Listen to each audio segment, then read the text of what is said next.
Committee on Homeland Security will come to order. During today's virtual hearing, members are responsible for muting and unmuting themselves. When you are recognized to speak, if I notice that you have not unmuted yourself, I will ask you if you would like the staff to unmute you. If you indicate approval by nodding, staff will unmute your microphone. To avoid inadvertent background noise, the chair or staff designated by the chair may mute participant microphones when they are not recognized to speak. If there is a technology issue during the member's speaking time, we will move to the next member until the issue is resolved, and you will retain the balance of your time. We will be following the 5-minute rule. With 1 minute remaining in your time, the clock on your screen will turn yellow. When your time has expired, the clock will turn red, and it will be time to recognize the next member. We will follow the speaking order set forth in the House rules, beginning with the chair and ranking member, followed by members present at the time of the hearing is called to order, in order of seniority, and we will alternate by party. Next, we will go to members who were not present when the hearing was called to order until every member present has had a first round. Members can submit information in writing at any of our hearings or markups using the email address provided in advance to your staff. Now let's begin. I'm going to keep my opening remarks brief to allow maximum time for questions. I welcome the Honorable Alejandro Mayorkas, Secretary of the Department of Homeland Security, who is here to discuss the department's operations and resource requirements. Mr. Secretary, this is your first appearance before the subcommittee in your current role, but you are certainly not new to the department and its diverse set of missions. I can think of no one more qualified to lead the department at this very challenging time. We scheduled this hearing with you late in the month, hoping that we could discuss the details of the department's fiscal year 2022 budget request. Unfortunately, we will not be getting the full budget request until Friday, which means you are limited in what you can say about it. Nevertheless, I hope to have a good discussion this morning, not only about the current operations of the department and the use of its appropriated resources, but also about what it will take to continue addressing the many challenges you face in the coming fiscal year.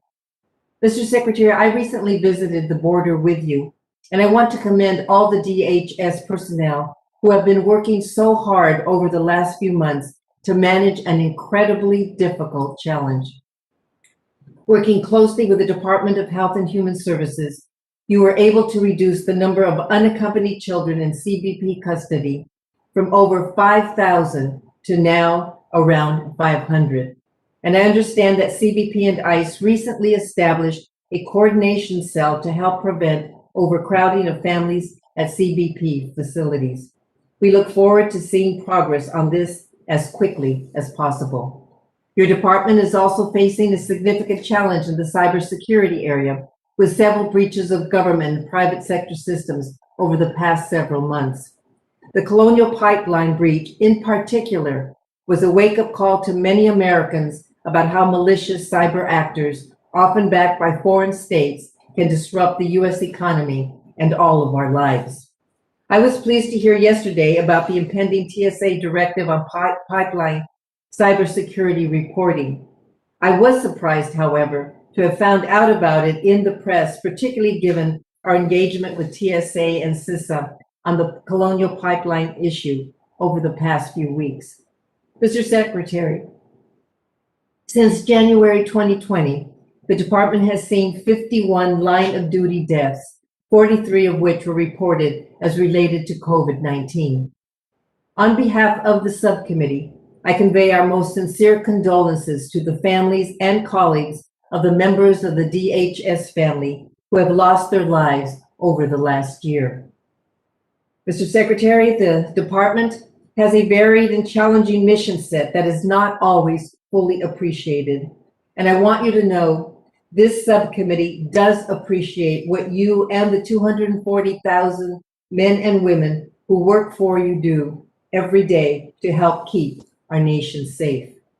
Please convey to the men and women of the department that they have our continued support during this very challenging time, that we will continue to do our best to provide the resources necessary to protect their health and well-being, and that they have our deep gratitude for their service to our country.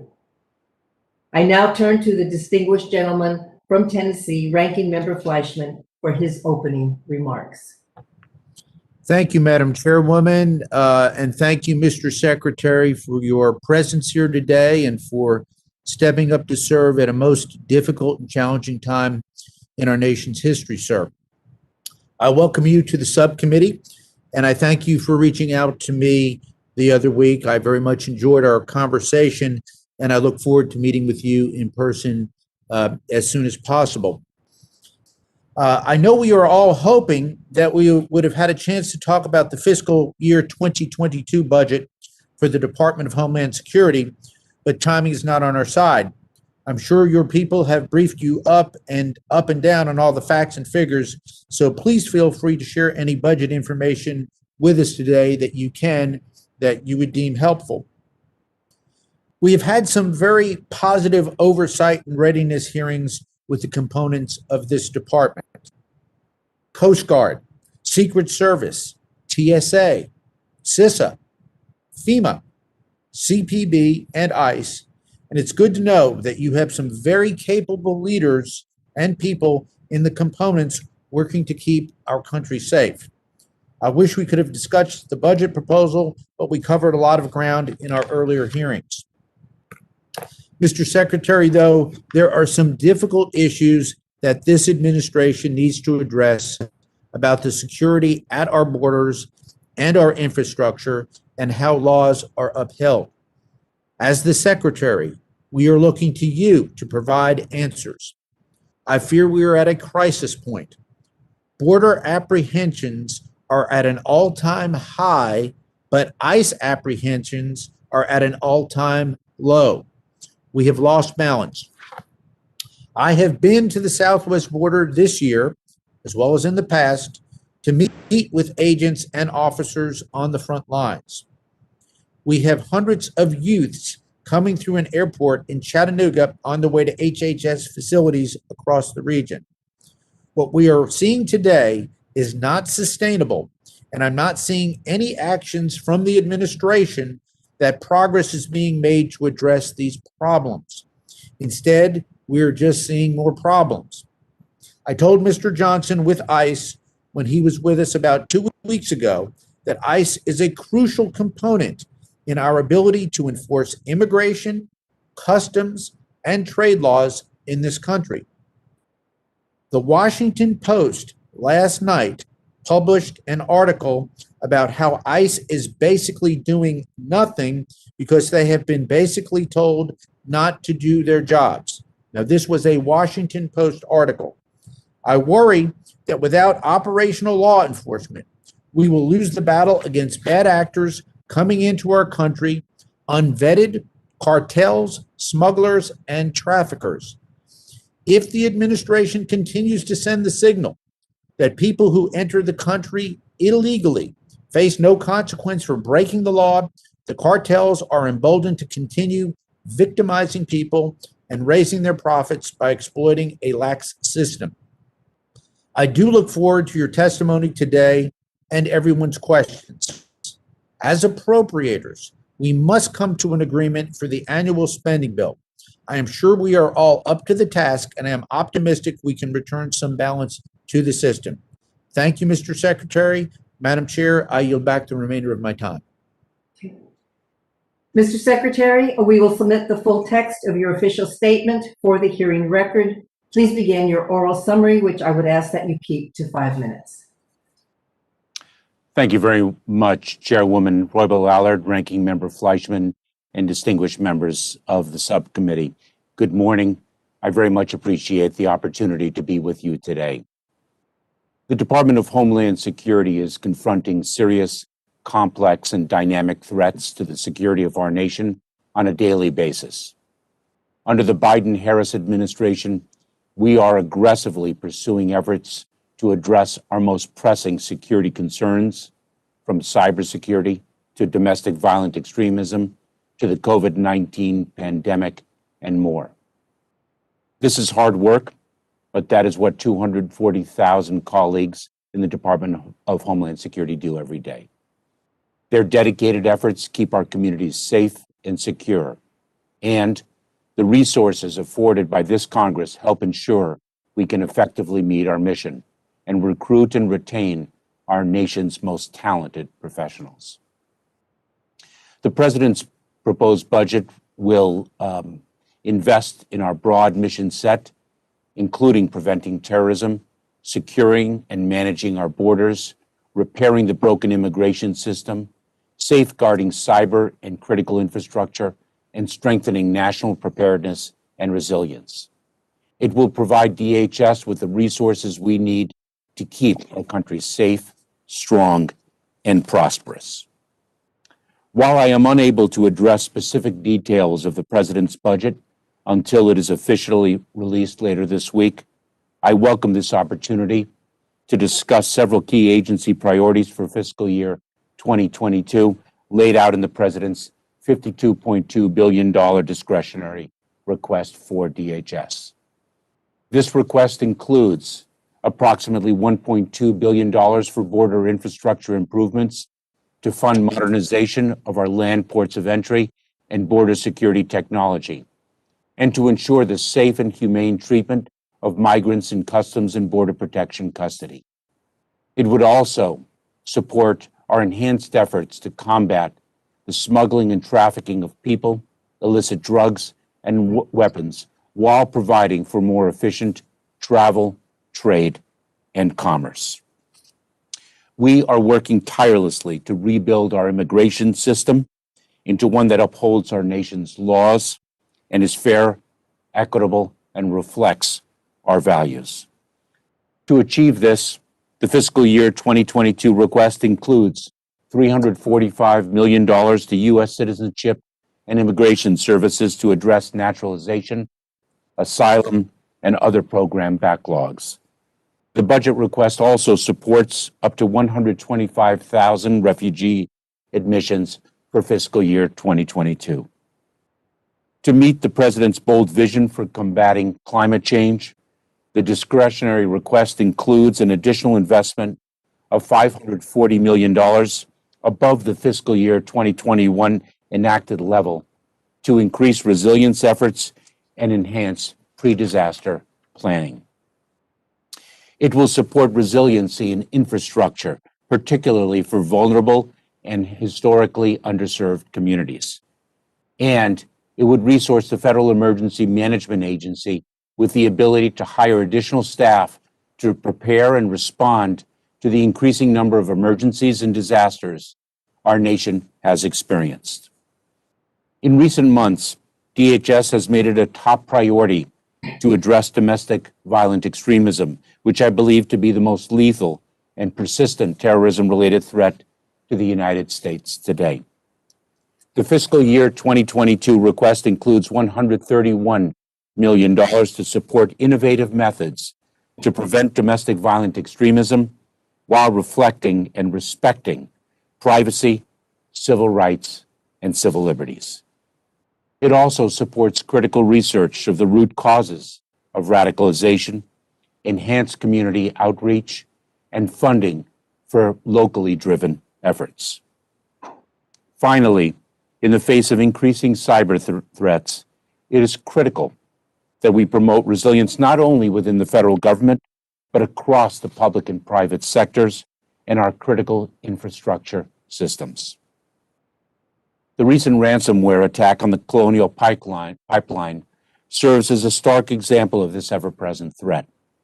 Our discretionary request includes $2.1 billion for our Cybersecurity and Infrastructure Security Agency, which leads DHS in interagency efforts to defend against today's threats and build a more secure and resilient future. We will also further strengthen the cyber capabilities of the Transportation Security Administration, the U.S. Secret Service, Homeland Security Investigations, and the U.S. Coast Guard. The budget also proposes $618 million for needed investments in research and development and innovation across DHS, laying out a strong foundation to not just respond to the threats of today, but prepare for and defend against the threats of tomorrow. Thank you for the opportunity to be here today. I am grateful for your continued support for the dedicated public servants of the Department of Homeland Security and for the work they do each and every day. I look forward to discussing the President's proposed fiscal year 2022 budget in greater detail when officially released, and I welcome your questions today. Thank you very much. Thank you, Mr. Secretary. I want to commend you and the DHS personnel who have been working so hard over the last few months to manage an incredibly difficult situation on our southern border. Significant challenges remain, of course, but you and your team have been able to impose order on what otherwise could have spiraled into an unmanageable situation. Can you update us on the current status of the border, what trends you are seeing, and how they may be different from what we saw during the last major influx of migrants in 2019?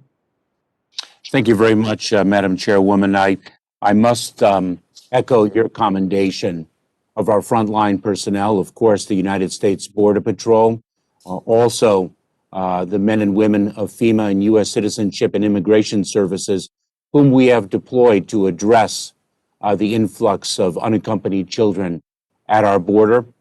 You correctly noted that we have reduced the number of unaccompanied children in Border Patrol custody from almost 5,000 children a little bit more than 30 days ago to less than 600 today.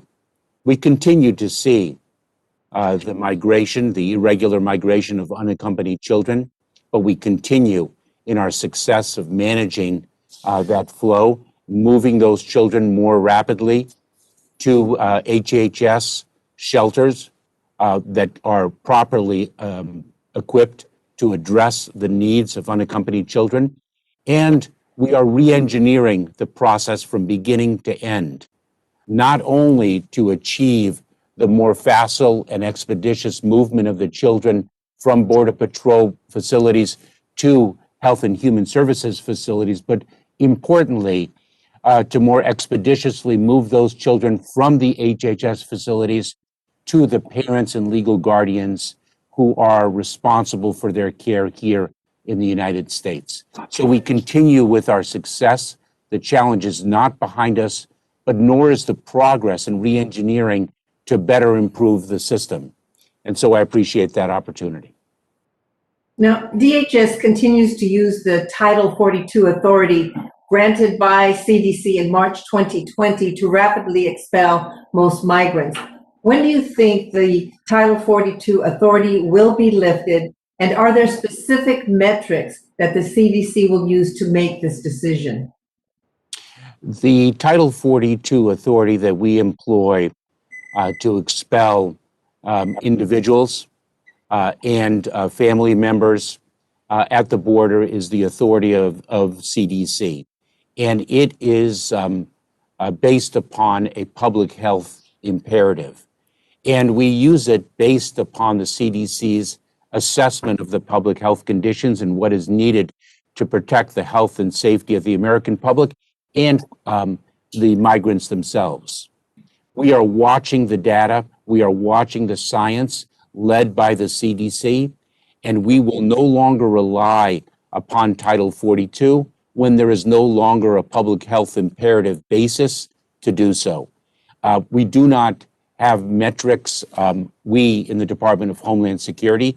It is not necessarily based on the flows that we see, but rather the public health details and facts that underlie our actions. And we are in close touch on a daily basis with the CDC to understand the public health conditions that serve as a predicate for our use of that authority.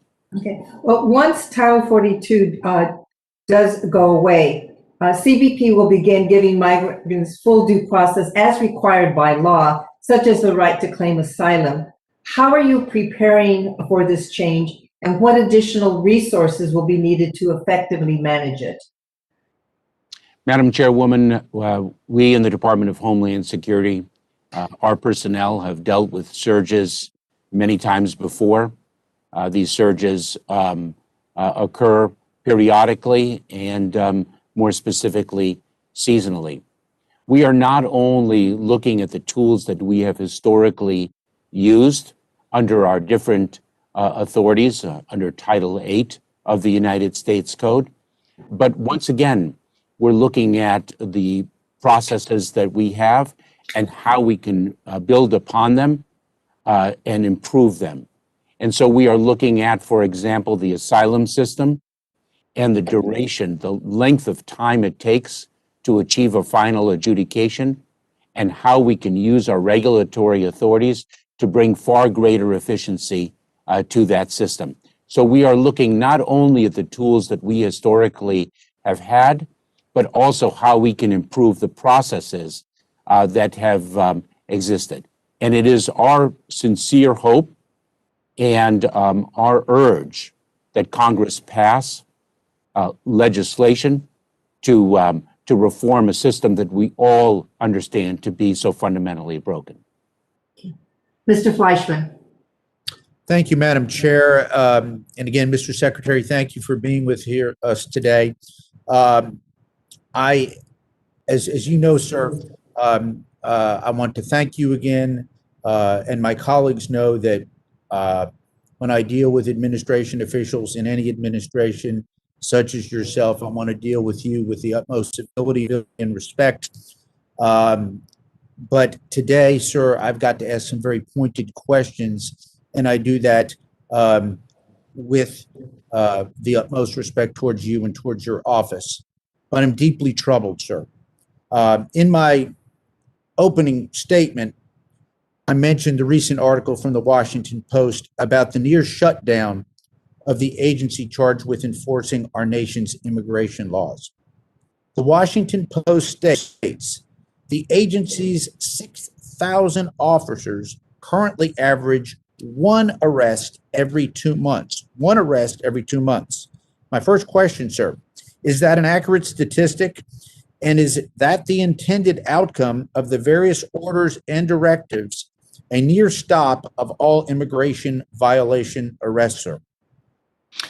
Mr. Ranking Member, I have a few things to say, if I may, and let me answer your question at the top and then address, if I may, a few of your preliminary remarks.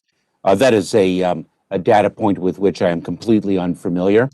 I do not believe it is accurate, and we will provide your office with accurate data. I think there are a few important things to say in addition to that. Number one, I very much appreciated our conversation a few weeks ago and the respect that you have for this office and for our department, and the support that you provide to the men and women of our department.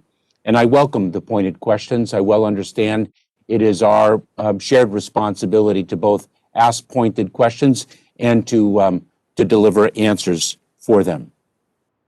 Law enforcement effectiveness is not a quantitative issue. It is a qualitative one. The question is, as to whom are we dedicating our resources? What will deliver the greatest public safety results for the American public? And that is what I am focused on. And I have a tremendous amount of experience in this realm, not only because of my service in the Department of Homeland Security, but my 12 years of service in the United States Department of Justice as a federal prosecutor, investigating and prosecuting criminals for 9 years on the front lines, in the trenches, in a federal courtroom, as well as serving as a United States attorney for 3 years. Yes, so sir. I'm very well aware of what is needed to deliver for the American public the public safety that we all deserve and to which we aspire. And I do acknowledge and honor your experience, sir. But another quote from this article: one of the priority groups, recent border crossers, are effectively no longer subject to arrest once they reach the U.S. interior. I have two questions, sir. Two separate sets of questions. Is this true? Has President Biden already abandoned the directive that recent border crossers would be held to basic immigration laws? And then as a follow-up, are there no consequences for illegally crossing the border at this point? Because frankly, sir, it appears that President Biden's message to one and all is that the U.S. has no limits to whom can come because the administration will not enforce any of its immigration laws. Is that the message this country will not enforce its immigration laws? And I will let you respond, sir. No, it is not. And the president could not have been clearer in his articulation of this administration's position, nor could I have been clearer and continued to be so, which is the border is closed. And this administration administers and enforces the laws of the United States of America.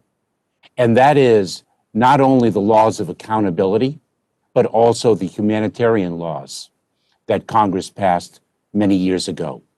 And there are three priority areas specifically and explicitly articulated in both the January 20th memorandum of then acting Secretary Pekoski and the February 8th guidance of acting ICE Director Tay Johnson. And those three priority areas are national security, public safety, and border security. And border security is specifically defined as recent border crossers. And I think that those documents and our actions speak powerfully to the fact that the border is closed and that we enforce the laws that Congress has passed. But we will do so effectively to ensure the greatest impact and outcome from the resources that we have. Mr. Secretary, my time has expired. I thank you for your responses, and I will reserve for round two. Madam Chair, I yield back. Thank you. Mr. Cuellar. Thank you so much, Madam Chair, Ranking Member, Mr. Secretary. Thank you so much for what you do.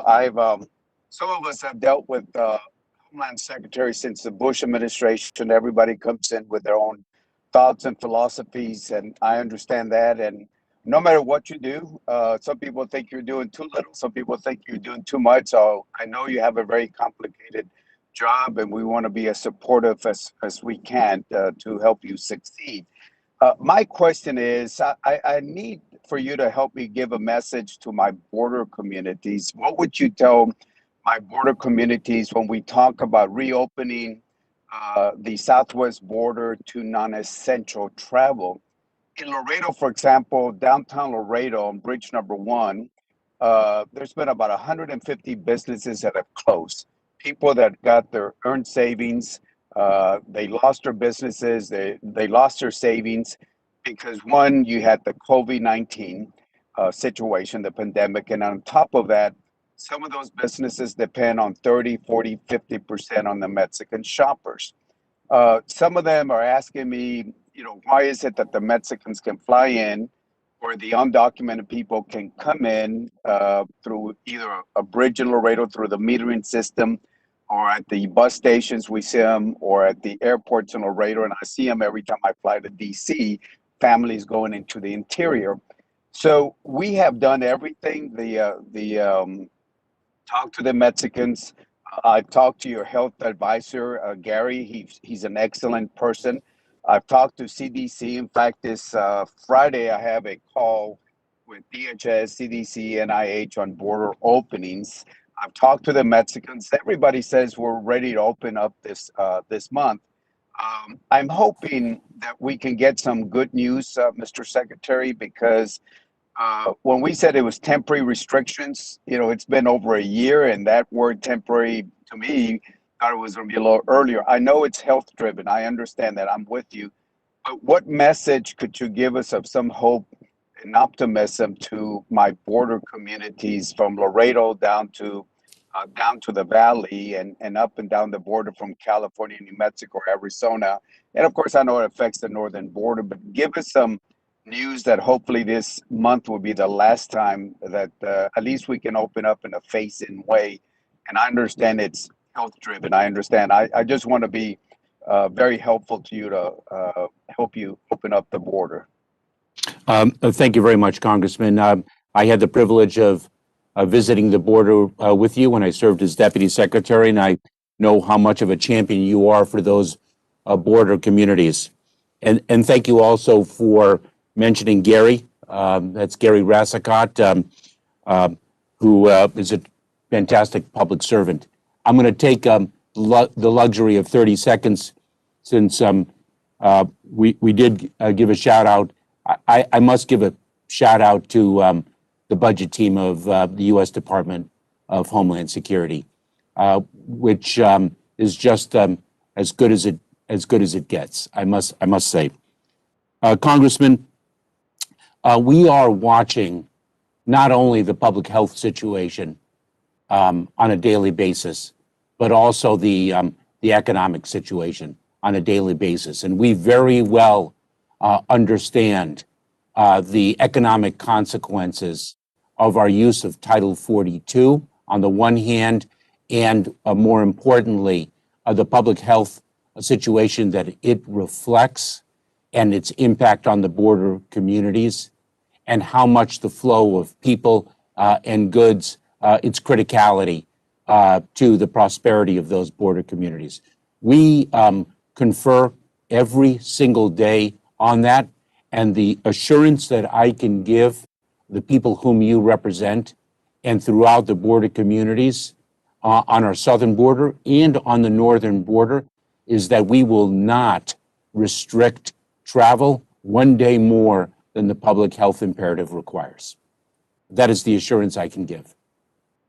All right, thank you. I know I got about 20 seconds left, but so we are going to have this conversation, and hopefully you will allow your Undersecretary Gary to join us so we can talk to CDC, because last time I talked to CDC, they said it was Homeland's decision, and then you're telling me that it's the CDC. So hopefully you will allow him to be part of this conversation on Friday morning on that. But thank you again for your service. I have some other questions, but I'll save it for the second round. Thank you, Mr. Secretary. Thank you, Congressman. And let me be clear, and I apologize if I wasn't. This is an all-of-government effort, and we are working across the federal government enterprise to make these decisions.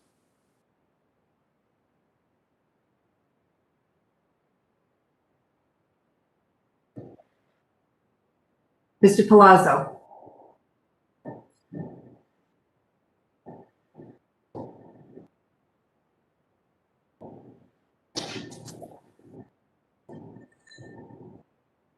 Mr. Palazzo? I will then go to Mr. Rutherford.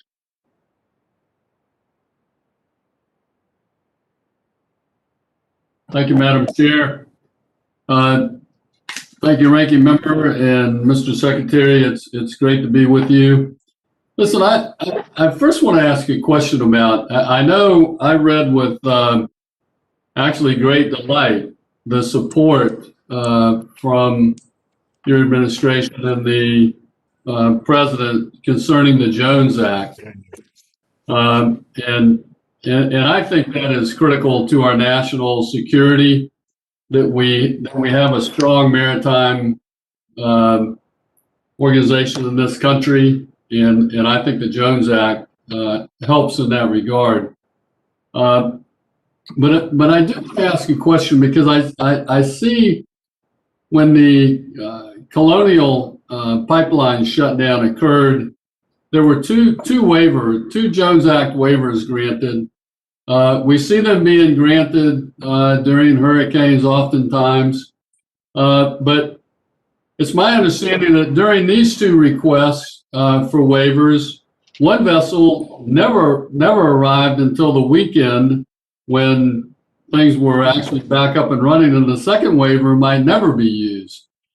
So my question is, Mr. Secretary, are we getting to a point where these Jones Act waivers almost become, a box that's checked when we have any kind of national disaster? Because I don't know that is helpful for our maritime industry. Congressman, thank you very much. The Jones Act is a very important statutory framework to protect American flagged vessels.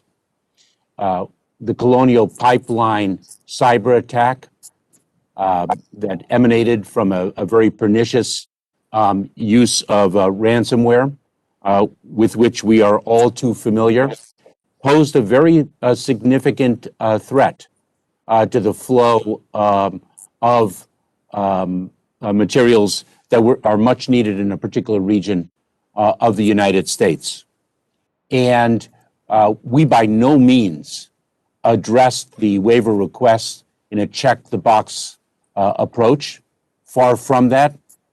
We worked around the clock, methodically and thoroughly, assessing the statutory requirements, addressing the question whether, in fact, American flag vessels were sufficient to deliver product on an emergency basis. And we made the decision that, in fact, they were not. And if, in fact, the region needed a supplemental supply because Colonial Pipeline could not come through in time and bring its system back up, that we would permit foreign flagged vessels to bring the much needed supply to the American people. Whether or not those waiver requests were used speak of Colonial Pipeline's ability to bring its systems back up and deliver in a timely fashion.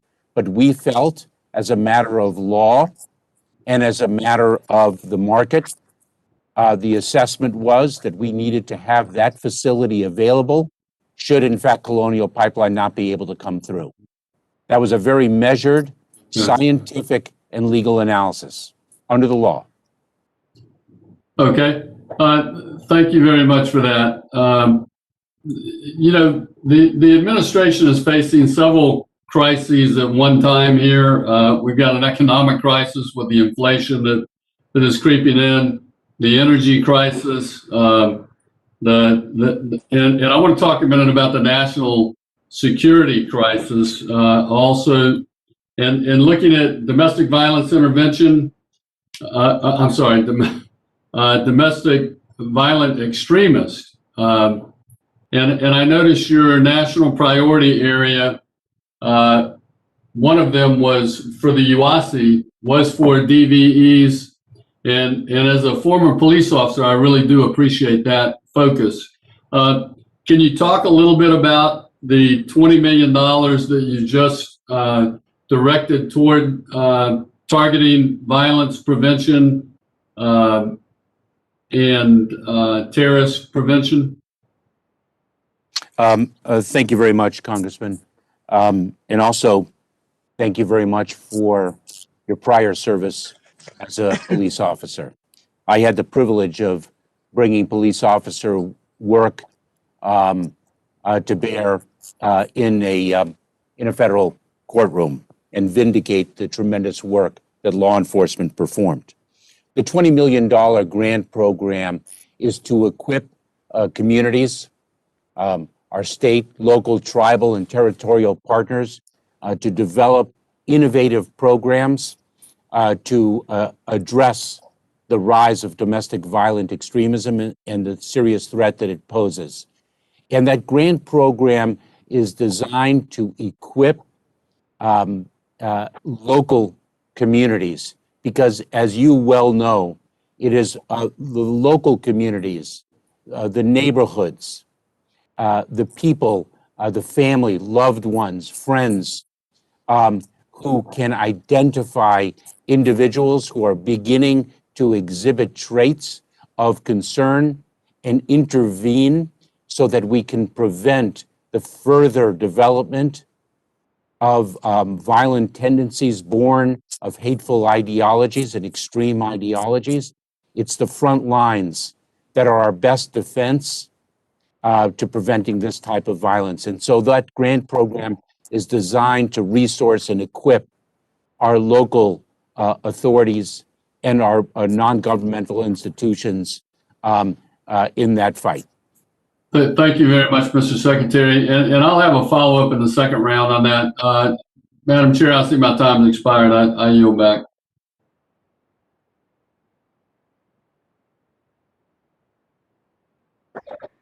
Ms. Underwood. Well, thank you, Madam Chair, and Mr. Secretary. It is a pleasure to see you here today. The chairwoman and I are both concerned about shortcomings in the way medical services are managed across the department, both for DHS personnel and for individuals in custody. Mr. Secretary, I understand that you and the chairwoman have discussed this issue and that you share our concerns as well. The department's chief medical office is currently isolated, confusingly within the Countering Weapons of Mass Destruction office.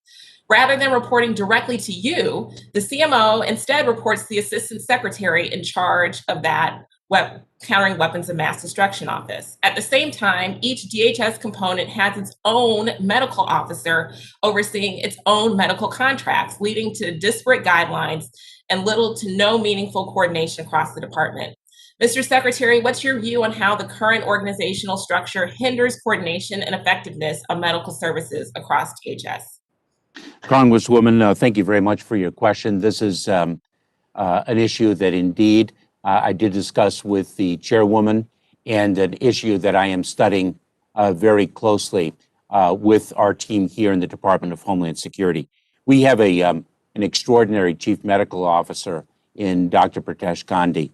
And I am concerned that our organization is too fractured in this area, both with respect to ensuring the health and safety of our personnel, but also in addressing medical issues that arise in the course of our day-to-day work across the Department of Homeland Security enterprise. I am studying this based on materials that I have been provided. I have been speaking with a number of people. My intention, so that I can assure you that this is receiving the utmost focus, is to actually speak with people across the department. I owe it to the experts who work in this area on a day-to-day basis to speak with them, to receive their assessments, to understand the arguments for and against the current structure, and to reform it accordingly, which I intend to do. Great. What kind of organizational changes would you like to see to address the problem? I'm sure in your assessment and conversations, you've already begun to gain some information. And with those organizational changes, could you use your existing authorities, or would it require congressional action? Congresswoman, it is my understanding that congressional action will be required because the placement of the chief medical officer in the office that is known by its acronym CWMD was in fact a legislative change. The separation of the chief medical officer and the office that now resides in our management directorate. But that is not to say that reforms cannot be implemented outside of the legislative construct, but it's something that I'm looking at very carefully. Okay. And when can you provide us with a path forward? I would expect to be able to do so in just several weeks, Congresswoman. Thank you. Well, I look forward to working with you, sir, and my colleagues on the authorizing committee to strengthen medical coordination and oversight across the department and ensure that your entire workforce, as well as everybody in DHS custody, has consistent access to high quality care. Now, Mr. Secretary, we all know that vaccination remains a critical part of ending the COVID-19 pandemic and saving lives. For DHS, vaccinating both your workforce and your detainees is essential both for their own well-being and for the health and safety of communities across the country. And I want to start by talking about your workforce. I know you've worked hard to stand up Operation Vaccinate Our Workforce, or VOW, to rapidly increase access to vaccines. And you testified that 77% of your frontline workforce who elected to receive the vaccine have been vaccinated. Can you clarify what percentage of the entire DHS workforce is fully vaccinated? Congresswoman, two things. Number one, by my response to your earlier question that I'll have an assessment to you within several weeks, by your expression of surprise, I clearly imposed upon myself too aggressive a timeline. No way! Congresswoman, we have focused so intensely on Operation VOW, Vaccinate Our Workforce, for the well-being of our frontline personnel. I don't have an answer to your specific question, and I will get that information to you as soon as I can. Okay, excellent. And with that, Madam Chair, I yield back. Mr. Palazzo? Yes, Madam Chair, can you hear me this time? Yes, we can. Okay. All right. Well, Madam Chair, thank you. Ranking Member Fleischman, thank you. And Mr. Secretary, thank you for being here today. Listen, I just got back from the border late last night. I was down there with 12 of my colleagues. And, you know, what we're seeing and what we're hearing on the border isn't what we're really hearing from the administration or the mainstream media. There's absolutely an invasion taking place in our southern borders. Single adult men by the hundreds every night trying to break into our border. Unaccompanied children, family units are just walking up and turning themselves in. And I mean, it is, you know, there's one winner in all this. And right now it's the cartel. And the one loser is the American people. And, you know, just my understanding is families will pay thousands of dollars to have one person smuggled into America or smuggled across the Northern Triangle through Mexico. Sometimes it costs several $1,000s per state to pass. But the cartels bring them in, and just as we seen a couple of weeks ago, they'll dump children even over the border fence. And if it wasn't for our brave and committed CBP officers, those children, you know, lives and could have been in danger. But it's not just children. On my flight back last night, there was a lady who also paid smugglers to get into our country. And she had a full body cast on. They pushed her over the fence and she broke her back, where then the American people took care of her and provided for her medical services. And now she's off to whoever knows where, to her sponsors. But she wasn't alone on that flight. I mean, there were several illegals who came into our country, minors that are flying all across the United States. So effectively, Mr. Cuellar is not the only person that's practically living on the border, because we're turning all of our states into border states with our policy. So I guess real quick, what is the administration doing to stop this? Because it doesn't look like what they're doing is working. It looks like you rolled out a big welcome mat to say, send us your kids. And that is criminal. But because, you know, as long as they know that they get to our border, that we're going to take them and we're going to turn them into American citizens and let them, you know, roam free around our country, these people desperate in these countries are going to continue to take that risk, an unnecessary risk, I might add. And so please tell me what this administration is doing. Congressman, a few things. First of all, I appreciate your recognition of the bravery of the men and women of the United States Border Patrol. Secondly, I appreciate your articulation of the cruelty of the human smuggling networks and the cartels. That is precisely why we have enhanced our efforts to tackle the activities of the smugglers, the traffickers, the cartels. We have operated, for example, we've launched Operation Sentinel in the last few weeks to build upon the work that preceded this administration. Your characterization, however, with respect to how we are addressing individuals apprehended at the border, I must respectfully disagree with from beginning to end. Individuals are expelled under Title 42 of the United States Code. Those who are not expelled are placed into immigration proceedings where they are able to make claims for relief under the laws that Congress passed. And if their claims for relief do not prevail, then they are removed from the United States. And so we continue to enforce the immigration laws.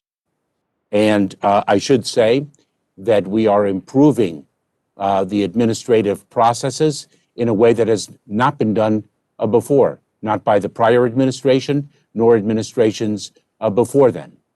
Most notably, I should comment to ensure that the asylum system, while making sure that it follows due process requirements, is more expeditious and delivers justice with greater speed for the American public and for the migrants who are claiming humanitarian relief. And so it is not an invasion. People are not coming in without a regular order. They are being placed in immigration proceedings. They have the ability to make a claim as the law provides to an asylum officer, to an immigration judge, and the courts of the United States. I look forward to our second round of questions, Madam Chairman. I yield back. Mr. Quigley. Thank you, Madam Chairman. Mr. Secretary, thank you for being here. Mr. Rutherford touched on a little bit the UASI grants, and for those watching, those are Urban Area Security Initiative grants that assist high-threat, high-density urban areas like Chicago. They help us build and sustain the capabilities necessary to prevent, protect against, respond to, and recover from acts of terrorism, all threats, foreign and domestic. Let me ask broadly, what's your vision for UASI? And I guess before I say that, I should thank you as well. I was pleased to hear that DHS, under your leadership, prevented some of the quick changes to the formula that were proposed previously. So I appreciate that. But as we go forward, and as we always see evolving threats, what's your vision for this? And can you talk about some of the challenges the UASI program currently faces? Thank you very much, Congressman. Indeed, I did put a halt to changes in the grant formula that would have redirected Urban Area Security Initiative grants in a way that, in my view and in the view of fellow experts, would not have delivered public safety and security in the most effective way to the urban areas across the United States. Those grants we have calibrated to address the most urgent priorities affecting our homeland. And so two important changes that I made was to require a certain percentage of the grant funds, 7.5% to be precise, dedicated to combating domestic violent extremism. That equates to approximately $77 million. In addition, again, to address the most urgent threats facing our homeland, I increased the minimum amount that must be dedicated to cybersecurity from 5% to 7.5%. One of the things that I am looking at very closely, Congressman, in partnership with the law enforcement community and the emergency and first responder community writ large, is whether the formulas do need to be redesigned to better deliver for the urban areas that the grant program is designed to serve. And so we are going to be engaging with stakeholders across the country to better understand their concerns with the existing formula and see what changes, if any, are suitable to meet more effectively the moment. And you would come back to us before implementing those, I would assume, at least for some thoughts and consultation. Most certainly, Congressman. No, and part of this is as the threats grow, and obviously we've seen it in what you've had to address with cyber and your talk about increasing that. Others asking for this, which in the formula changes would have diluted the effort, right? Is there a need not just to reassess who needs what, but just how much we need and perhaps an overall increase given the enhanced threats, again, not just foreign as we were focused on, but clearly domestic now? I would welcome that conversation, Congressman. I think that is a very, very important one to have. Finally, any new tools that you're talking about with state and local leaders? And the example I hear about is updating integrated information sharing networks. to improve analyzing, synthesizing, and disseminating info to prevent such attacks? Thank you so much, Congressman. Indeed, we are engaged in discussions with our state, local, tribal, and territorial partners. One of the things which you mentioned is the provision of information to them, not only in real time, but to make sure that the information we provide is actionable for them. One of the things that we discussed, I discussed with our Office of Intelligence and Analysis, is whether that office, INA, everything seems to be known by an acronym in the federal enterprise. Yes. The Office of Intelligence and Analysis has the infrastructure to deliver real-time actionable information on both a secure environment and an unclassified environment. And we, with the support of this subcommittee and Congress, are building a better infrastructure for that. We appreciate that, and my time is up, but I look forward to those communications and working with you and giving you the resources you need. Thanks again for your help. I yield back. Ms. Henson. Well, thank you, Madam Chairwoman, and thank you, Mr. Secretary, for joining us today. I appreciate this hearing, and I do wish to echo some concerns that I know several members have talked about, that we've been given more complete information on the department's budget plans in its entirety so we could look at those details more closely. But my line of questioning actually centers today on an experience we had right here in the district, Mr. Secretary. In August of 2020, a derecho storm descended on eastern Iowa and much of the Midwest. It took hours to work its way through, week-long blackouts. Some people didn't have power or internet for over a month. Damage from which our communities will take literally years to recover from. According to NOAA, the August derecho is considered one of the top 10 most expensive disasters in the past 5 years at a price tag of $11 billion. One of the primary concerns that I hear from my constituents is about their interaction with FEMA's individuals and households program specifically when seeking federal disaster assistance. I'm grateful for all the work that FEMA has done for Iowans through several disasters, including this one, providing more than $11 million in individual assistance grants in response to the derecho specifically. However, I believe there is significant room for improvement at IHP, particularly when it comes to clarity and transparency with the average American who's going through this process. And so I recently wrote a letter to Administrator Criswell requesting some data on the IHP program, the acceptance rates, the appeals process to a FEMA ruling denying assistance.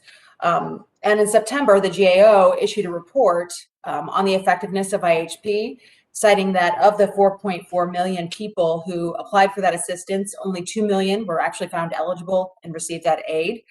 Specifically, GAO found that FEMA needs to increase its clarity in the application process for those who need to supply more information in their applications. We saw that happening with our constituents. And in this report, GAO recommended 14 actions directly to FEMA on how to improve this program. So, Mr. Secretary, my question to you today is, can you provide a status update on the department's work to implement those recommendations from GAO? Congresswoman, thank you very much. I'm familiar with the program. I'm familiar with the GAO report, and I will circle back with your office to provide you with the status of our actions in response to the 14 recommendations. I know that one of the primary reasons why the assistance rate is what it is because one of the thresholds that must be met is the inadequacy or the lack of insurance coverage. And in fact, people who do have insurance and who recover insurance proceeds in response to a disaster may not be eligible for the individual assistance under the FEMA grant program. I'm also very well aware of the concerns with respect to clarity and transparency in terms of the eligibility criteria and making sure the public understands what the assistance program is for and when its resources can be triggered. It's something we are very focused upon because this impacts real people in real ways. And so I would welcome the opportunity to circle back with you personally and, of course, with our respective teams so that I can deliver the specificity in response to your question that you deserve. Yeah, and I appreciate that, Mr. Secretary, because if there's one thing that we've heard, it's that there is some challenge in going through this process. And when you think about constituents during their greatest time of need, it's when they don't have a roof over their head or they don't have that power. So we need to find a meaningful path forward here so we can best serve the people who are going through this process. You know, a lack of clarity in the application process obviously is contributing, I think, to lower acceptance rates. Do you think that if that's the case, that the agency should be working to prevent this? Well, we have an obligation to be clear and transparent and to communicate things appropriately to the American people. And so we're taking a very serious look at this. And of course, we have an obligation to remedy any infirmities. I do want to say, though, I must champion the men and women of the Federal Emergency Management Agency. They're just extraordinary in what they do. We all have room for improvement, and that does not diminish their excellence. But the room for improvement we will use as an opportunity to be better, rest assured. All right. I appreciate that, Mr. Secretary, and I'll reserve some follow-up questions for round two. But we appreciate FEMA's work. They helped us through a major flood in 2008 and obviously this derecho in August. So thank you, Mr. Secretary, and Madam Chair, I yield back. I understand that the chairwoman of the full Appropriations Committee is with us, and so I will now yield to her. Thank you so much. Thank you very much, Madam Chair, and I apologize to you and to Secretary Mayorkas. I'm chairing another hearing, but I did want to have the opportunity to greet the Secretary, thank him for his great work and his years of great work and public service. So, and if I can, I just want to get a question asked here, Mr. Secretary. As chair of the Labor, Health, and Human Services Appropriations Committee, and we've had conversations before, I spend a significant amount of time on the Unaccompanied Children Program. And I know the Department of Health and Human Services has been in contact with you and advocates as to how we could potentially divert children from entering the Unaccompanied Children Program, in particular, discharging children to the non-parental relatives they enter the United States with. So I've heard from advocates that the number of children in the UC program who came with a non-parental relative could number in the thousands. So look, I would also note, I am not advocating for family detention, but I am looking at how we are able to discharge a grandmother and a granddaughter together as quickly as possible. So with that, can you tell me what the status is of these conversations with HHS? And are there barriers on your end to delaying the removal of these relatives so that they can serve as sponsors while the children go through their immigration court proceedings? Madam Chairwoman, thank you so much for this important question. And I know that we discussed this previously a number of weeks ago. One of the things that we are very, very focused on is expediting, moving more efficiently in the union of the unaccompanied child with a parent, legal guardian, or qualified sponsor here in the United States. We are re-engineering that process.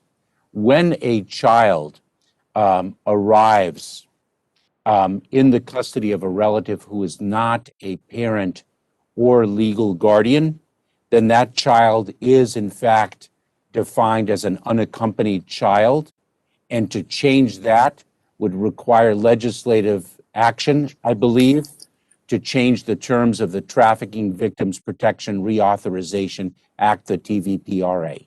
But we are looking at processes in the meantime with respect to how we can more effectively unite an unaccompanied child with a qualified sponsor here in the United States. That is where our current focus is. Mm-hmm. I appreciate that, and I will look into, along with my colleague, the chair of the of Homeland Subcommittee. Both of us are particularly interested in these areas, and to look at what it may be required in terms of legislative language. Your goal, as well as our goal, is to see that the children, when they are in our custody, are for the lowest length of time in custody, and that they can move to be discharged as quickly as possible. And we want to look for the ways in which, with keeping the child safe and in good hands, be able to expedite this process. We're also very, very much aware that we've had to cut back on the licensed shelters that children are in because of COVID, and we will revisit that to see with some of the new guidance and the science behind that guidance to see whether or not those at least some of those licensed beds can be used. But the issue is I appreciate what you said about reimagining. I mean, I think that is the right word here of what we can do to expedite discharge. We know, you know, that the longer these children are held in an emergency intake shelter, that it is so disruptive of their lives. It has, physical, repercussions. It has very serious mental and traumatic repercussions. And I know what you want to do. And what we want to do is to try to work with you to see if we can reimagine with you ways in which we move to discharge as quickly as possible and at the same time protect the child and continue to try to protect that child with the services that he or she may need while they are in the custody of the United States, which is what we are charged with by law. I thank you for your work, and I thank you for understanding this issue and the compassion that you and the professionalism that you bring to this issue. So thank you very, very much. Thank you, Madam Chairman.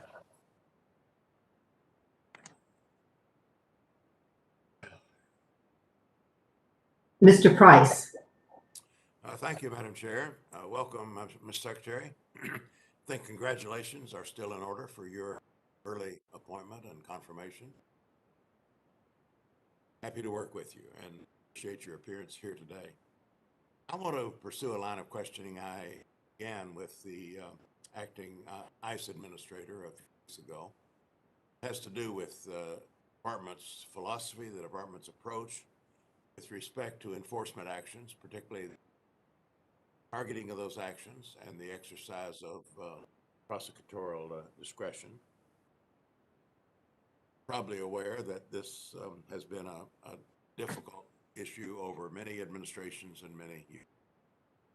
With this subcommittee, there was a particular effort 14 years ago to push for more precise and more targeted ICE enforcement, to focus on dangerous individuals who shouldn't be in the country when it came to detention and deportation.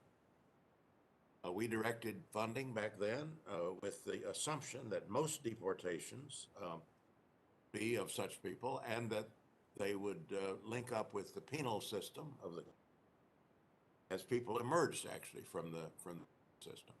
It does raise the question of the relation to local law enforcement, which I will get to later or maybe in the next. But the result was eventually the Secure Communities program in the Bush administration. And as you, I'm sure, also know, that program turned out to be controversial, pretty difficult, mainly because it was much less targeted, much less discriminating, as had hoped, much less focused on dangerous individuals. So during the Obama administration, there was discussion, agitation about the blanket policy of secure communities and the establishment of the Priority Enforcement Program, PEP, during the Obama administration. That program came a way of achieving greater targeting, greater prioritization of individuals for enforcement. Unfortunately, the Secure Communities program was brought back with a vengeance by the Trump administration, bringing back a much more capricious targeting strategy, swept up non-threatening individuals, all posed a threat. I quoted some figures from the Syracuse University program that tracks these things.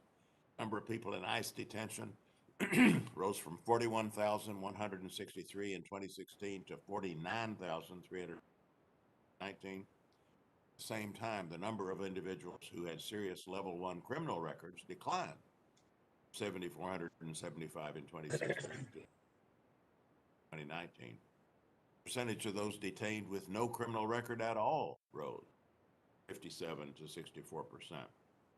In other words, ICE raids became both more frequent and less discriminating. I saw this in my district, the impact of more raids and a more random quality to those raids, and a lot of anxiety and fear in the community as a result. Can you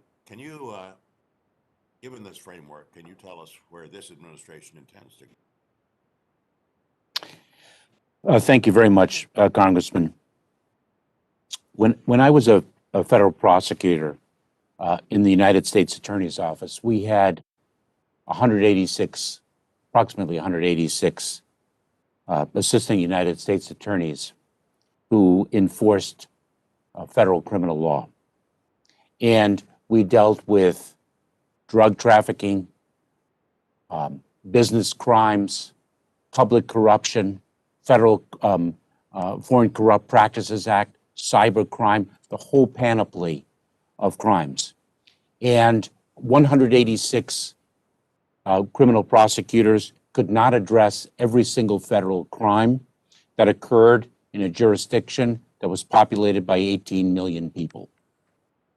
And therefore, we set forth guidelines that guided our use of resources to bring to bear the greatest impact for the safety of the people in the Central District of California. That approach is mirrored across prosecution offices from coast to coast and border to border. That is no different than what we are endeavoring to do here in the U.S. Department of Homeland Security. How can our resources be dedicated in the enforcement of federal immigration law to deliver in the enforcement arena the greatest public safety impact? And so we are not pursuing cases indiscriminately. We are not pursuing them devoid of factors that educate and inform the administration of criminal justice or civil immigration justice, but we are doing so by looking at what poses the greatest threat, what resources do we have, and what delivers the best outcome for the American people. And that is what we are doing. Thank you, sir. Thank you, Madam Chair. Mr. Aguilar. Thank you, Madam Chair, and thank you, Mr. Secretary, for being here. I wanted to follow up briefly on the line of questioning that my colleague Ms. Underwood talked about. You know, given the kind of Byzantine nature of the DHS, medical officer perspective, I wanted to ask what role that individual, DHS's chief medical officer, will play in establishing guidelines to safely process individuals at the southern border as we lead into as we look toward a post-Title 42 world. Thank you, Congressman. The Chief Medical Officer, Dr. Pritesh Gandhi, and one of his colleagues, Dr. Alex Eastman, and their team have done extraordinary work, not only on the border, but quite frankly, with the workforce in tandem with other colleagues in delivering on Operation VOW that was referenced earlier, vaccinate our workforce. They have built and they have designed and built an architecture across the southern border to ensure, in partnership with state and local authorities, community-based organizations, with the Mexican government, the testing, isolation, and quarantine as needed of individuals who are apprehended and placed in immigration proceedings. They've done an extraordinary job, and I would be quite privileged to provide the details to you and your team. Sure, but I guess the question is, what role specific to Title 42 will they continue will you continue to follow their guidance and follow their lead when it comes to the conditions and the processing of individuals in a post Title 42 world, and establishing those guidelines to process individuals who present themselves for lawful asylum? So we, our chief medical officer, our experts elsewhere in the department are connected with the CDC, and we communicate with respect to the data, the science, what the public health imperative requires, both with respect to the situation now in a Title 42 environment, as well as planning for what will occur when the use of Title 42 is no longer needed because the public health imperative no longer requires it. I hope I'm answering your question, but they are integrally involved in the planning and execution of those plans to ensure, on the one hand, the public health of the American people, and on the other hand, the health of the migrants themselves. I appreciate that. I wanted to talk briefly about detention facilities. I've heard since I've been in Congress, I've heard from immigrants and individuals in detention, advocates, about the mistreatment within detention centers across the country. And I was pleased to see DHS chose to close the Carrillo Immigration Detention Center and is preparing to close the Irwin County Detention Center. These closures are one step closer to ensuring that we treat individuals in our custody with the dignity and respect. Now, as DHS continues a review of the detention facilities across the country, can we expect to see the closure of additional detention facilities, including family detention facilities? Congressman, we are studying the issue very carefully. My direction could not have been clearer, which is that we will not tolerate the mistreatment of individuals in detention or substandard conditions. And we will take whatever actions are needed to ensure that that directive is honored across the board. I appreciate that. And specific to the budget, ahead of this week's budget release, can we expect to see a decrease in immigration detention funding in exchange for support of safer ATD programs? Congressman, one of the things that I have observed is the detention of individuals that do not pose a threat to public safety or do not pose a risk of flight such that we are not confident in their appearance in future immigration proceedings. I am concerned about the overuse of detention and where alternatives to detention, ATD, would suffice, and ensuring the integrity of the immigration system.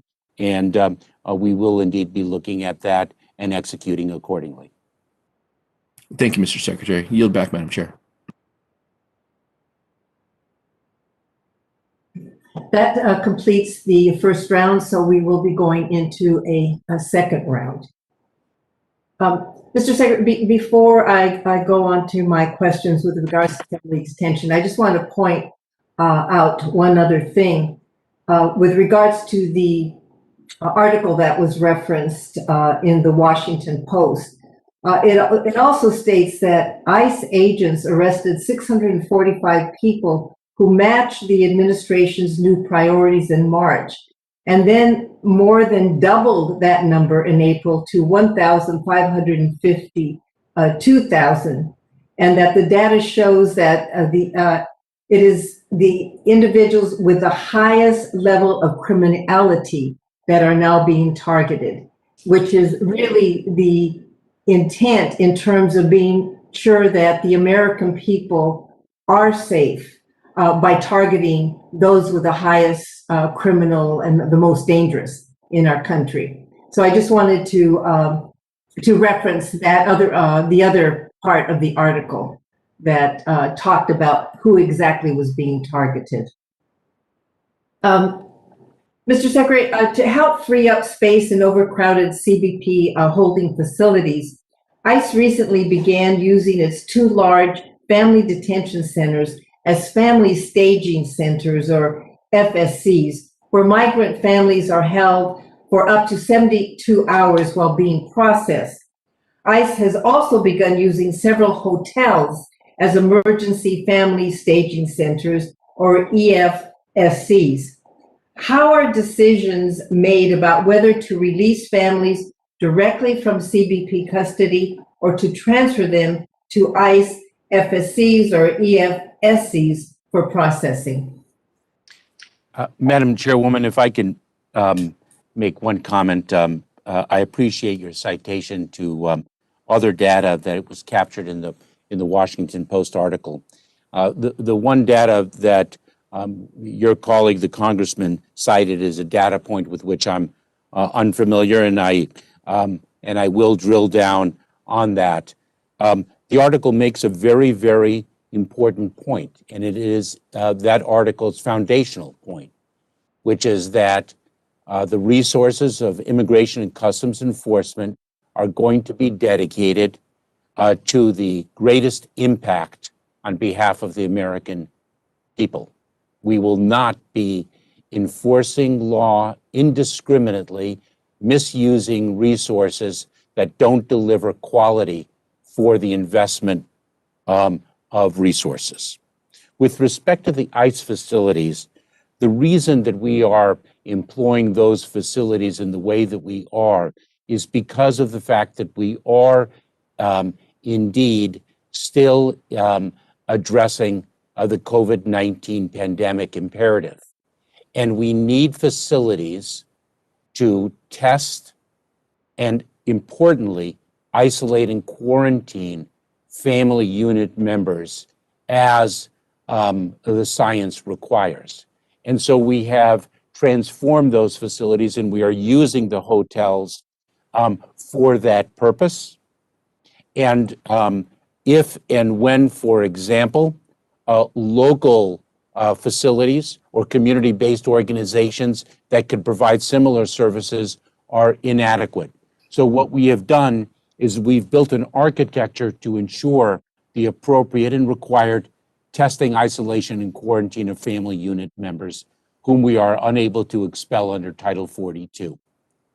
The use of hotels has received some criticism.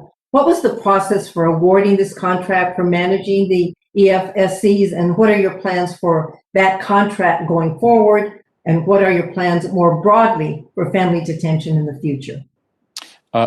Madam Chairwoman, I am not familiar with the particulars of the contract and how that was arranged. It is not appropriate for me to be involved in the specific advertising and selection of contractors, but I know that has received questions and is the subject of a review by the Office of Inspector General. Okay. Our understanding is that these facilities have not been used to their full capacity, even though the Border Patrol has continued to release families directly from their custody to prevent overcrowding. Can you describe what changes will be made as a result of the CBP ICE coordination cell that was recently established?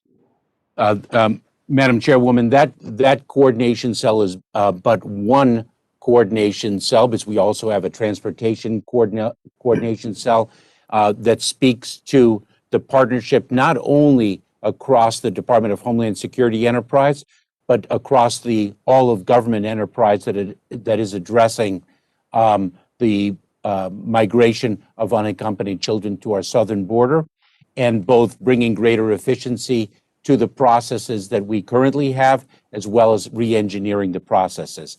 So that coordination cell of which you speak specifically is designed to take a look at the influx of unaccompanied children and family members whom we are unable to expel under Title 42 because of limited capacity in Mexico to receive them, to understand the available resources we have here along the border for the testing, isolation, and quarantine as needed of the individuals, and to make sure that those resources are being utilized efficiently and effectively, and including most cost effectively. Okay. Just one quick final question on this. When migrants are being released from either ICE or CBP custody, are they being enrolled into alternatives to detention and offered ICE-funded case management services, such as legal orientation programs and trauma counseling? They are, and that is our objective, Madam Chairwoman. They are in immigration proceedings. They receive a notice to appear either at the border or at an ICE facility. They're placed in immigration proceedings, and we are working to build a better infrastructure in partnership with community-based organizations to provide them with legal process and guidance along the way. The data demonstrates quite powerfully that individuals who are guided in the process, who receive information and access to counsel, have a far higher appearance rate in immigration proceedings than those who don't. Mr. Fleischman. Thank you, Madam Chair. Mr. Secretary, I appreciate the questions of folks on both sides of the dais. Let me just say this.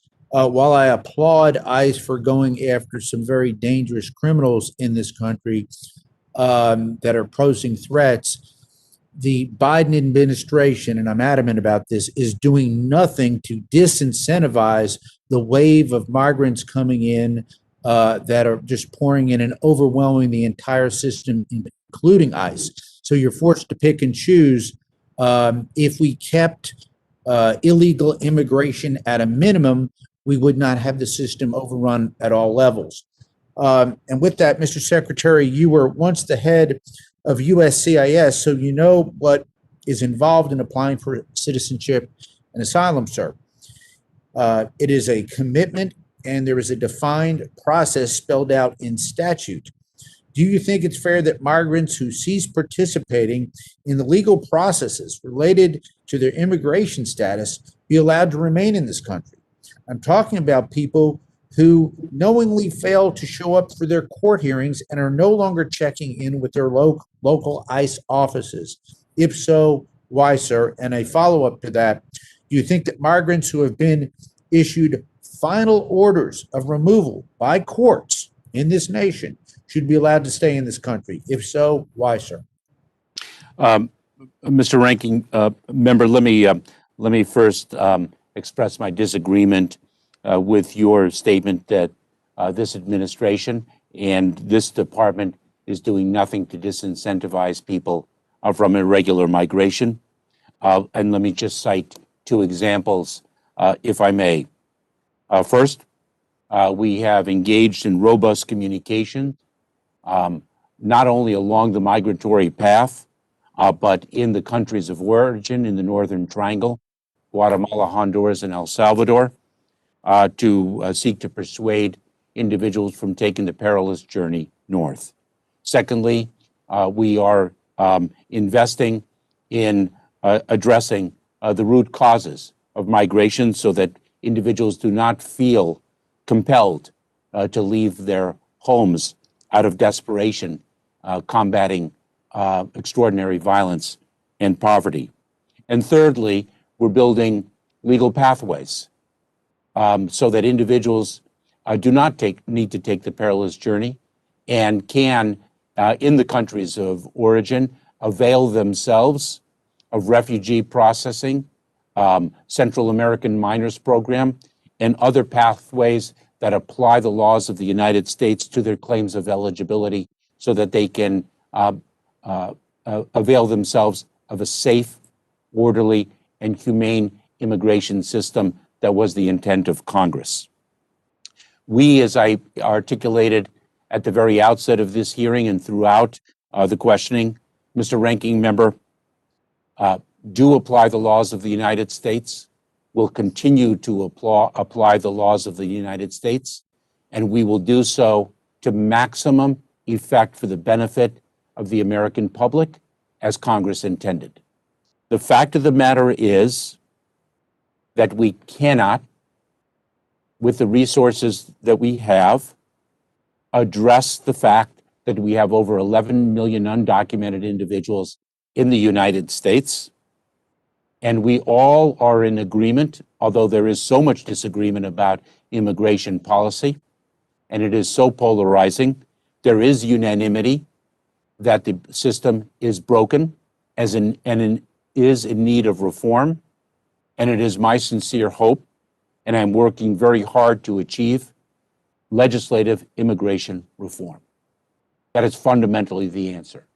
And until that is achieved, and I hope that is very, very soon, we will enforce the laws to ensure the best outcome and most effective outcome for the American people. Mr. Secretary, I thank you for your articulate and thorough answers to this. Obviously, there are some broad areas of disagreements between us on these key issues, but I do agree that the system is broken, is overwhelmed, and these issues need to be addressed. And I do commit to work on behalf of my constituents and the American people, as I know you will, to come to some type of a solution in this regard. But thank you for your service. Thank you for your testimony today. And Madam Chair, I will yield back. Mr. Cuellar. Thank you, Madam Chair. Mr. Secretary, last time we spoke, we left out that we're supposed to get together. So hopefully sometime soon we can catch up. Last night, Mr. Secretary, the EMC, Guillermo Hurd from the city of Laredo, and the Laredo Health Director, Richard Chamberlain, told me that the city of Laredo has been aiding NGOs throughout the past couple of months, but they noticed that their initial volume that they're getting from the Valley has now increased from 50 persons a day. Now they're getting 250 to 350 people a day from the Valley or from the Del Rio area. Laredo has 2 shelters, NGOs, that have been helping with food and shelter and health assessments. But the directors from Laredo, they're getting a little concerned because what they're saying is that about 6 out of 100 people that are coming in every day are testing COVID-19 positive. That is the migrants or the asylum seekers. And then the other issue is that when the shelters are full, because there's only 2 shelters in Laredo, Border Patrol is offloading them directly at bus stations or at the airport. And as I mentioned, every time I fly from Laredo to DC to do my work, I see folks there. So this is not my words. This is health directors in Laredo. They're saying that they're worried about U.S. citizens being exposed to infectious disease threats. And keep in mind the frustration that the border non-essential are closed, but they're seeing literally thousands of people every week being brought down from the Valley where I'm at right now. So my question is, what can you do to help, number one, and what do I tell the city of Laredo? And the second part has to do is, what do I tell the Stark County Sheriff, Rene Fuentes? What do I tell the Zapata Sheriff, Raimundo Bosque, or the Webb County Sheriff, Martin Cuellar, which is my brother, or Claudio Trevino, the Laredo Police Chief, or the LaSalle Sheriff, Anthony Sartucci, or the McMullen, Emmett Shelton, where they're now seeing increases of criminal activity. And this is from the sheriffs. This is not me saying this. And they're seeing stash houses growing. They're seeing this illegal activity. So instead of the regular work that they're doing, they're now focusing on this immigration-related activity. I know that we increased Stone Garden, and I was hoping with that monies that I fought to increase, it would go down to South Texas, but President Trump sent it off a lot of it to Florida, and I hope it comes back to the southwest border.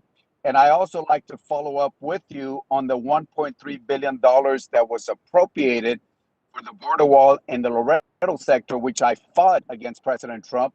And now that that money's there, and we'll wait for the budget. Now they want to take it out when there were security requirements in the Laredo sector. Now they want to take that money out. And I'm glad that the wall is not going to be done. But my question is, what do I tell the city of Laredo? What do I tell the border communities or in Roma, Texas, where I'm at? What do I tell all the sheriffs about the facts that I just mentioned? These are not my words. These are words directly from them. So we need your help on this. Congressman, quite a number of questions, and I have quite a number of answers. Perhaps it would be best for me to speak with you directly so I don't consume the remaining time, but let me just answer as succinctly as I can. In 1989, I started as a federal prosecutor on September 25th, 1989. In 1989, 1990, 1991, 2, 3, 4, 5, 6, 7, 8, 9, 2000, and 2001. I left in April of 2001. On the border, there were the challenges of stash houses. And so the work on the border is dynamic, evolving, and there are threads of consistency for years and years.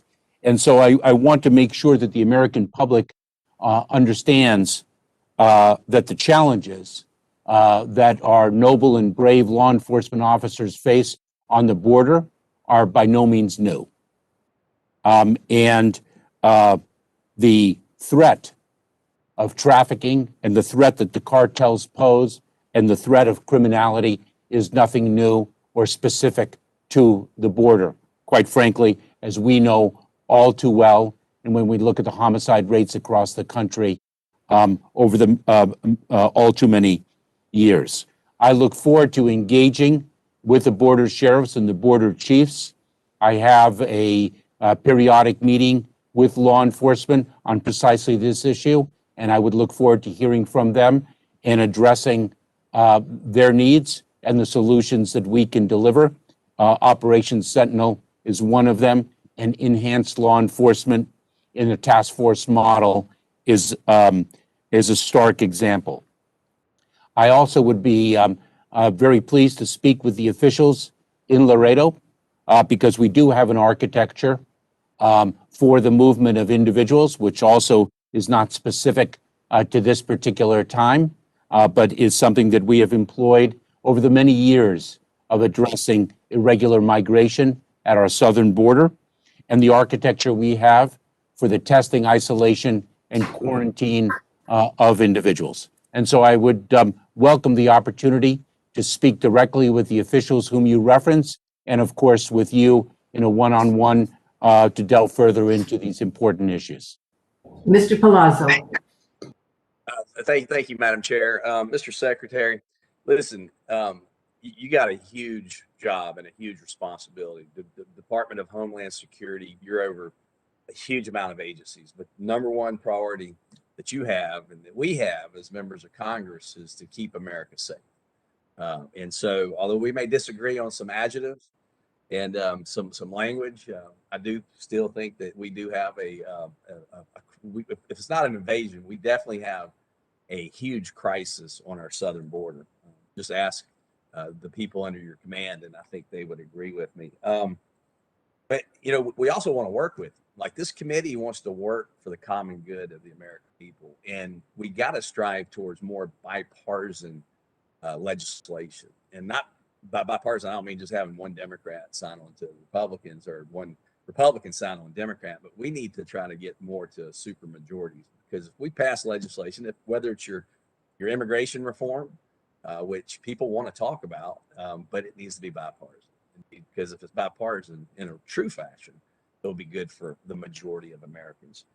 You mentioned you use Title 42 to expel, those who are here illegally and should not be in our country.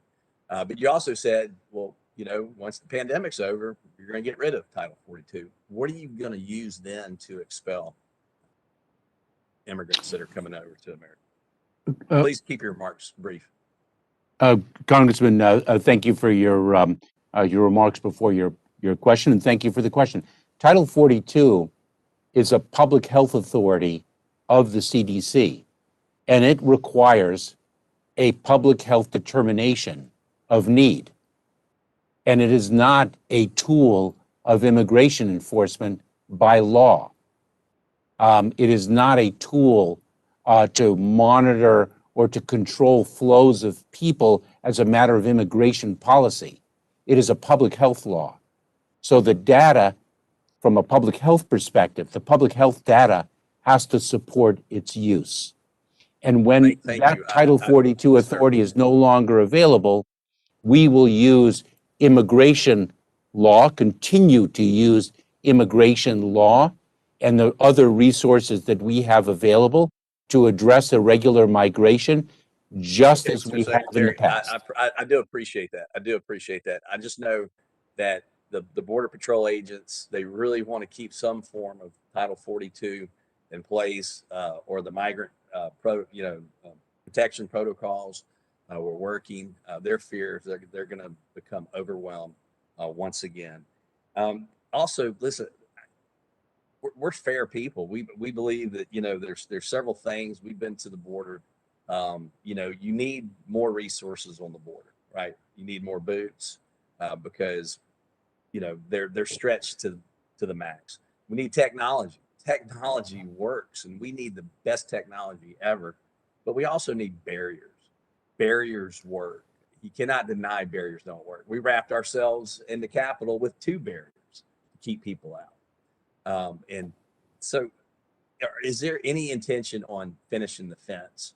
And also, there was fence that was actually destroyed, that was already there to be replaced with the new bollard fencing.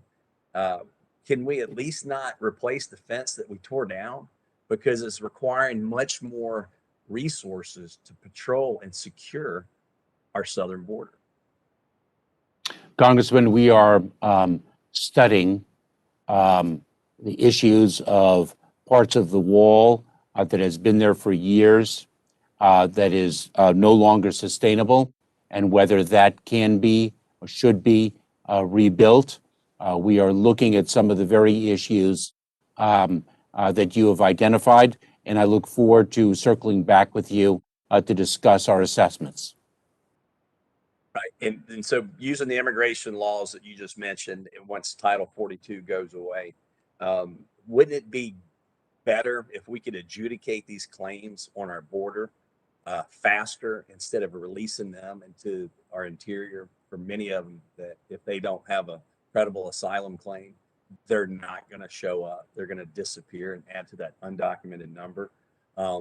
Judges would help, right? If we could adjudicate on the spot, on the border, we need more judges or other resources. Can you please tell us what you need to do your job? And we want to help you to do that. Thank you so much, Congressman. This is an area where I too will circle back with you, because we are indeed taking a look at the fact that it is multiple years between the time of apprehension and final adjudication of an asylum claim. That is too long a period of time. What can we do to improve the process to deliver an outcome more rapidly, which speaks to the efficiency, an orderly immigration system, and quite frankly, delivers justice for the applicants themselves more rapidly? This is something that has not been tackled successfully in the past, and we will tackle it now. It's something that we are looking at, both with respect to the administration of the asylum laws, the credible fear determinations, who can make them, how quickly can we reach a final adjudication, and what are the needs of the immigration court system. We are taking a very close look at that in partnership with the Department of Justice. Ms. Underwood. Well, thank you, Madam Chair. Mr. Secretary, when you share the percentage of your workforce that's been vaccinated, can you break that down by component? I would be very happy to provide that data to you, Congresswoman. I don't have it at No at my problem. fingertips. I apologize. Yep, no problem. So now that we've successfully gotten the vaccine supply up, we have to focus on vaccinating every frontline worker, increasing vaccine confidence, and combating disinformation. How has vaccine hesitancy impacted your effort to vaccinate DHS personnel? And what proactive steps are you taking to increase vaccine confidence and ensure your employees have accurate information about not only the safety and efficacy of the COVID-19 vaccines, but also the critical importance of vaccination to America's national security?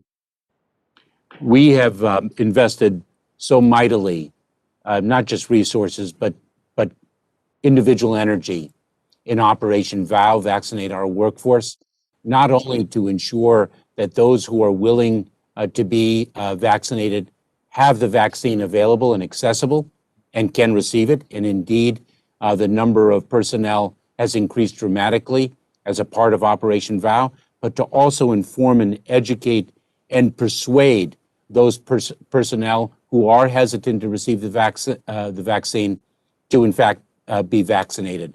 That's an ongoing effort. It's an effort of education, information, persuasion, and accommodation. Great. Thank you. Turning to detainees, I understand that DHS is currently reevaluating its vaccination strategy for migrants in custody. What can you tell us about your plans to improve access to vaccination for your detainees, and how soon do you expect to be able to offer the COVID-19 vaccines for every individual in your custody? That is something that we are looking at very carefully, Congresswoman. I spoke with our chief medical officer earlier this week about this very subject. That is under review, and I will provide your office with a timetable. And do you believe that better coordination of medical care across the department would facilitate further improvements in this kind of vaccination effort and medical operations in general? Congresswoman, I have not found coordination of resources in our department to be an obstacle with respect to this particular issue. Thank you. Vaccination for both DHS staff and detainees is essential not only for the health of both groups, but also for preventing community spread and protecting all Americans. Please do keep our office updated on your efforts to accelerate this process. Now I'd like to switch gears and talk about a major threat to our homeland and a top concern for many of my constituents: domestic terrorism and domestic violent extremism. In fact, I'd like to read part of a message that I received last summer from a mother in my district. Quote, "There is a militia cell in Antioch that is becoming more and more emboldened to take the law into their own hands. I'm becoming fearful to send my children to the same schools as white supremacist militia members." End quote. Unfortunately, the federal agencies whose job it is to track and respond to threats of violent extremism were caught flat-footed when a horde of white supremacists and other domestic extremists invaded the Capitol. ABC News reported that in the months leading up to the January 6th insurrection, the DHS Office of Intelligence and Analysis had been practically dismantled after it was revealed that under the Trump administration, it had inappropriately targeted journalists reporting on the excessive use of force by federal agents in Oregon. Mr. Secretary, I know that you weren't in charge during these events, but since being confirmed, what steps have you taken and what future plans do you have to repair the department's operations so that it can provide essential intelligence on real threats like the Capitol insurrection? I am, Congresswoman, I'm very proud of the men and women of the Office of Intelligence and Analysis. We have prioritized the dissemination of real-time actionable information to our state, local, tribal, territorial partners. We are committed to doing so in an apolitical way, guided only by the Homeland Security imperative. And in fact, I penned earlier this week a message to the men and women of the Office of Intelligence and Analysis, underscoring the apolitical nature of our work and expressing my gratitude for their commitment to our values and principles, as well as our underlying mission. Now, Mr. Secretary, that's a policy change that I appreciate, but my question was about operational changes. Can you detail any operational changes over at Intelligence and Analysis? So we are looking, I'm sorry if I didn't answer your question fulsomely at first. We're looking at the very different products that we can disseminate to our partners in the community. We issued a National Terrorism Advisory System bulletin in January. We renewed it, but within the past 2 weeks, we have issued information bulletins. We very well may issue an additional information bulletin based on the threat landscape today. We are invested in the infrastructure to more effectively disseminate information to local communities to deliver the technological changes that are needed to more effectively accomplish that. We also have renamed an office, the Center for Prevention Programs and Partnerships, to more ably equip local communities to more effectively work in partnership with them to address the threat of domestic terrorism. And we're looking at our grant programs and how we can both strengthen them and develop innovative communication tools to inform the American public on how to detect the evolving threat, how to report concerns, and how to prevent, respond, and be resilient to them. Thank you. Madam Chair, I yield back. Ms. Henson. And thank you, Madam Chair, and thank you again, Mr. Secretary, for sticking around for round 2 of questions. I actually wanted to call your attention to another communication issue within your department, and I hope we can work together to resolve this specifically. This subcommittee has already heard from ICE and Customs and Border Patrol this year, and there was a common thread that stuck out to me in those conversations that the agencies didn't seem to be effectively communicating on immigration issues. And while they share, obviously, this common goal of keeping Americans safe and protecting our border, they don't seem to be sharing the information. And it's vitally important when we're trying to manage this crisis at the border, track illegal immigrants who have been caught and then released into the homeland, and then arrest and deport those who have chosen not to follow our laws or pose a risk to public safety, as we were discussing earlier in this hearing. So do you agree, Mr. Secretary, that ICE and CBP should be sharing that data and information specifically when it comes to tracking illegal immigrants? Oh, absolutely. And I speak regularly together with Troy Miller of Customs and Border Protection, Tay Johnson of Immigration and Customs Enforcement, multiple times a week. And so I would be very eager to and interested in receiving the details with respect to the communication concerns that you reference, Congresswoman. Yeah, and Mr. Secretary, the CBP should be conveying that information to ICE. ICE should be in some way tracking that individual or family unit and whether or not the NTA is met. And what Director Johnson told us just a few weeks ago was that that is not happening once they are out of CBP custody. So do you believe that your department at any time should be able to actually identify an illegal immigrant in this country who the department has processed and released into this country? I'm not sure I understand your question, Congresswoman. Do you think that once they're in the country and we've gone through this process, that we should be able to know where they are? We should be able to track them if they're in this country illegally. To know and track more than 11 million undocumented individuals in the United States? We have no idea, Mr. Secretary, and this was a direct response to one of our earlier questions, how many are specifically in Iowa. Once they come across that border and they're out of CBP custody, we've been informed there is no way to track these individuals unless they actually show up for that NTA hearing, which we know sometimes they do not. So do you believe that we should be able to? I'm not sure I agree with the premise of your question, Congresswoman. When an individual is placed into immigration proceedings, they are placed into immigration proceedings through a notice to appear. When they are properly informed of the hearing date, time, and location, They have appropriate information. They have assistance of counsel. The appearance rate is extraordinarily high. I am not aware of the fact that we have the tools, resources, and capabilities to track the more than 11 million unlawfully present individuals in the United States, which speaks to the fundamental broken system and the need for immigration reform. And I'm So speaking, many of Mr. Secretary, specifically to the people who have been through CBP and processed and then released into the homeland, not the ones who made it across the border and are in this country illegally that we maybe didn't go through that process. I think the point I'd like to make, Mr. Secretary, is I would ask the administration to seriously look at this.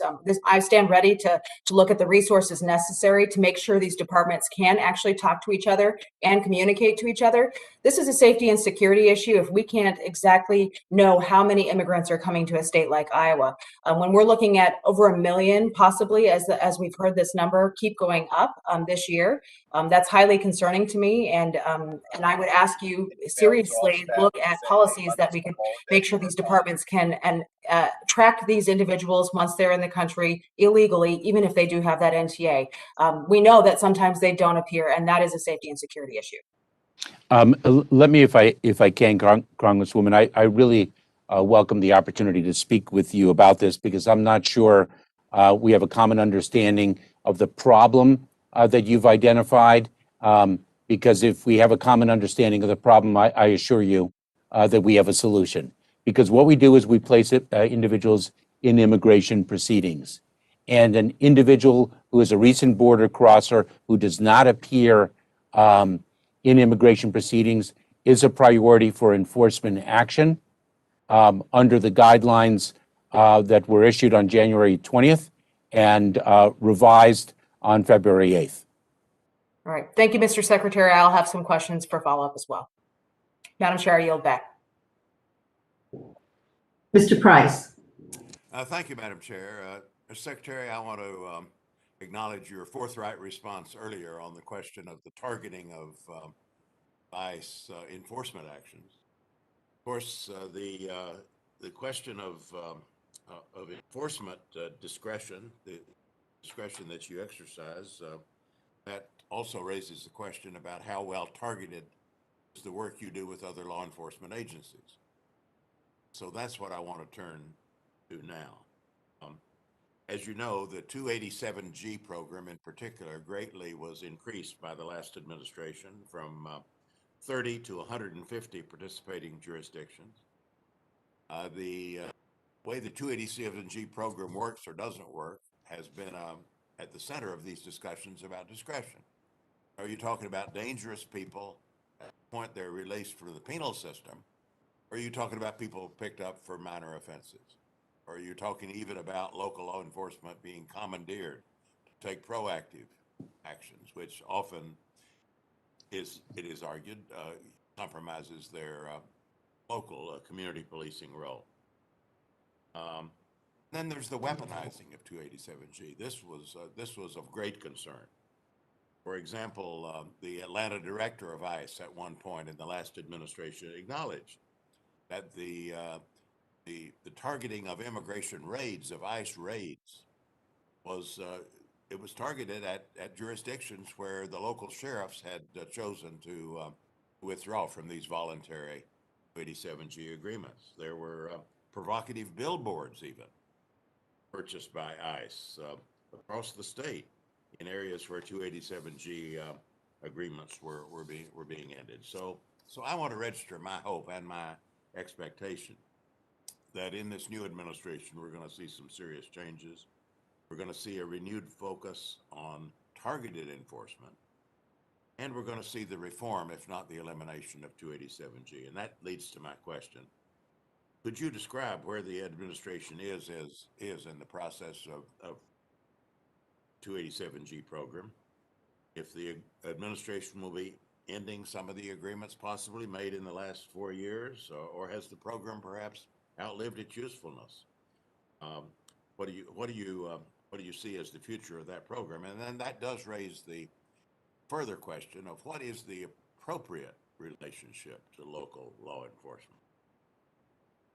Congressman, identifying people who are truly dangerous clearly could be a matter of working with local law enforcement. So if not some of these flawed programs, then what would you look for in those relationships? Congressman,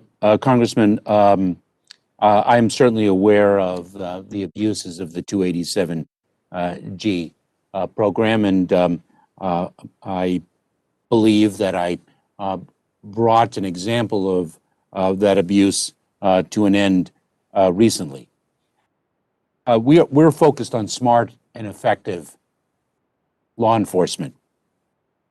And in that regard, I am engaging with the men and women of ICE in the development of Secretary's enforcement guidelines.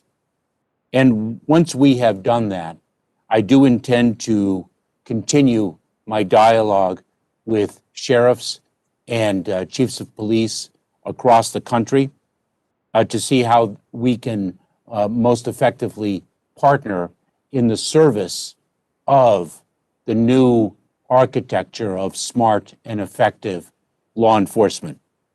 And I do believe that they have a vital role to play, such that when an individual who indeed poses a very significant public safety threat is in local custody and is about to be released, that individual is not released into the immigrant community whom that individual will victimize, but that we can bring our resources to bear for the protection of the public.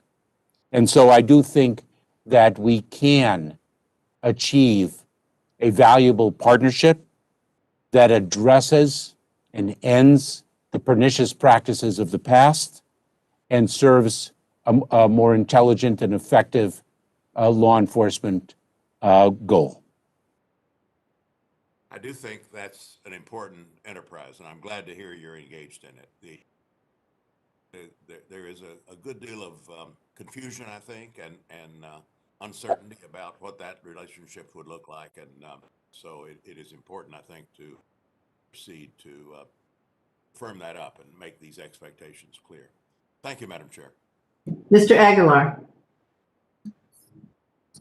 Thank you, Madam Chair. And Mr. Secretary, I wanted to continue down the line of detention and specifically talk about the Office of Detention Ombudsman, which was a product of the chairwoman's leadership and the work of this committee. This office reports directly to you and has access to inspect and conduct oversight of all detention facilities and can assist individuals who report mistreatment or abuse in DHS detention facilities. What's the status of the office and its operations, and can you describe your interaction with this office since you've been secretary? Thank you very much, and I very much appreciate Congress's support in creating the Office of the Detention Ombudsman. I have met with the leadership of that office. I know that the office leaders have traveled to the border and have visited facilities in the interior. We've discussed the focus of their work and how to most effectively prioritize that work. And right now our thinking is to really address casework, to in fact address complaints and concerns about mistreatment and conditions brought by individuals in detention, community-based organizations, and tackling the challenges that those complaints surface. So we have been in touch. And of course, I have also been in close touch with the Office for Civil Rights and Civil Liberties that has jurisdiction and responsibilities itself that are intertwined with those of the Office of the Detention Ombudsman to make sure that we can most cohesively bring the different resources to bear. So if members of Congress understand one thing, it's casework, and so given that fact is, will there be metrics associated with it? Will you be making public number of cases open, number of cases closed, open cases, average length of a case? Will you be making those metrics available? Congressman, I have not actually looked at what metrics we will develop and publish. It's a very important question, and I will act on that immediately. I appreciate it, Mr. Secretary. And I'll just go briefly to USCIS. I'm concerned about the ongoing and growing backlog, which has ballooned to over 3 million cases. I understand that the pandemic has obviously made it more difficult for caseworkers to process as offices were closed and unable to conduct interviews. Given your background with your previous role as director of USCIS, can you share your plans in reducing the backlog in the upcoming fiscal year? Congressman, this is something that we have studied very carefully. You will see in the president's fiscal year 2022 budget a request for an appropriation of approximately $345 million to U.S. Citizenship and Immigration Services for a number of objectives, one of which is indeed to address the backlog. It is also that time when U.S. Citizenship and Immigration Services is considering a new fee rule to address the cost structure that guides its adjudications, the fees it receives. We're in dialogue about that. We're very, very focused on the backlog and know the obstacle it creates for those who are seeking access to our legal immigration system. I appreciate it. I'll yield back, Madam Chair. Thanks, Mr. Secretary.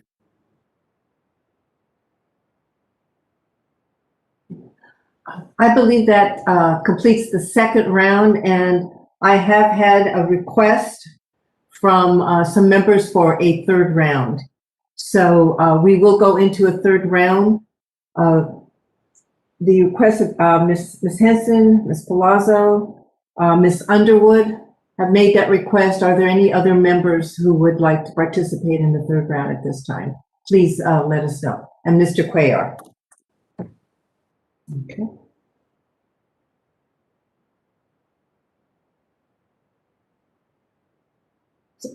Mr. Secretary, the TSA Administrator Pekoski has talked about the relatively low level of compensation for transportation security officers.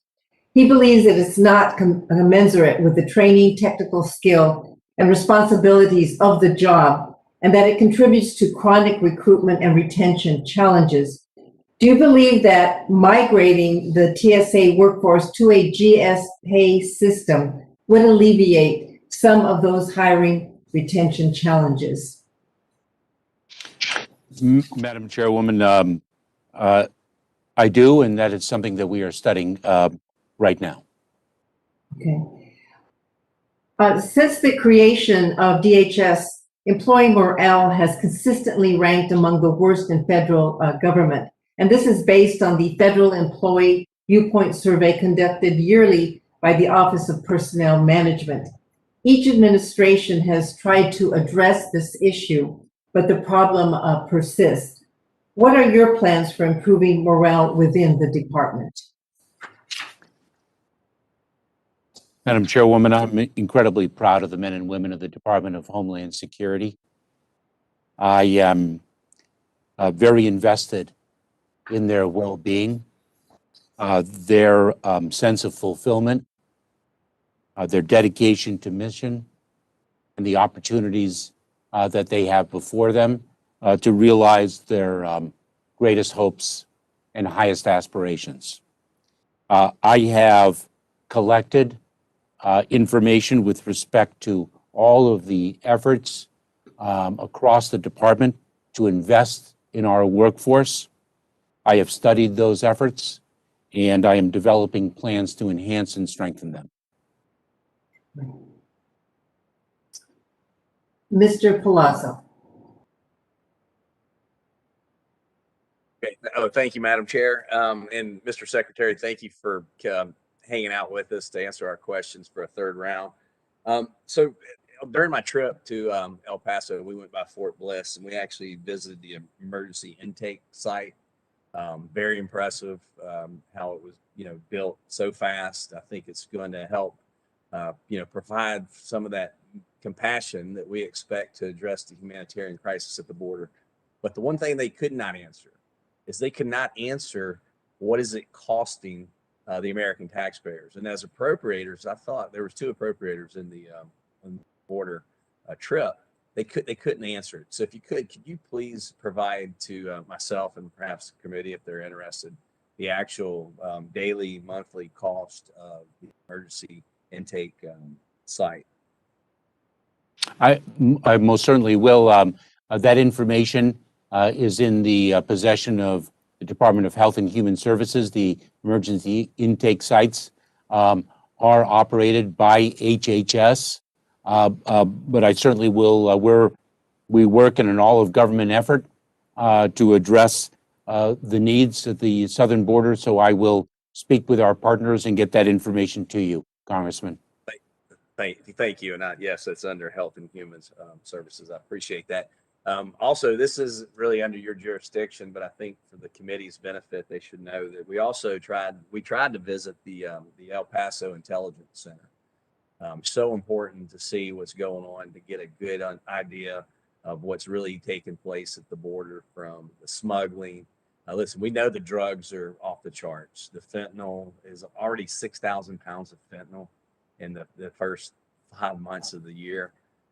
Cocaine, hard narcotics. I mean, as our Border Patrol agents and the awesome job that they're doing, as they're misdirected and redirected to meet this crisis at the border, the humanitarian crisis, that we're just allowing who knows what. Like someone mentioned, like I mean, the gotaways, the people are coming across, we don't know their nationality, we don't know what their intent is, and we don't know how much drugs. I mean, there's sex offenders. When already 265 sex offenders have been apprehended this year alone that we know of, murderers, criminals, and so that's why I support the boots on the ground, the technology, and they really need technology.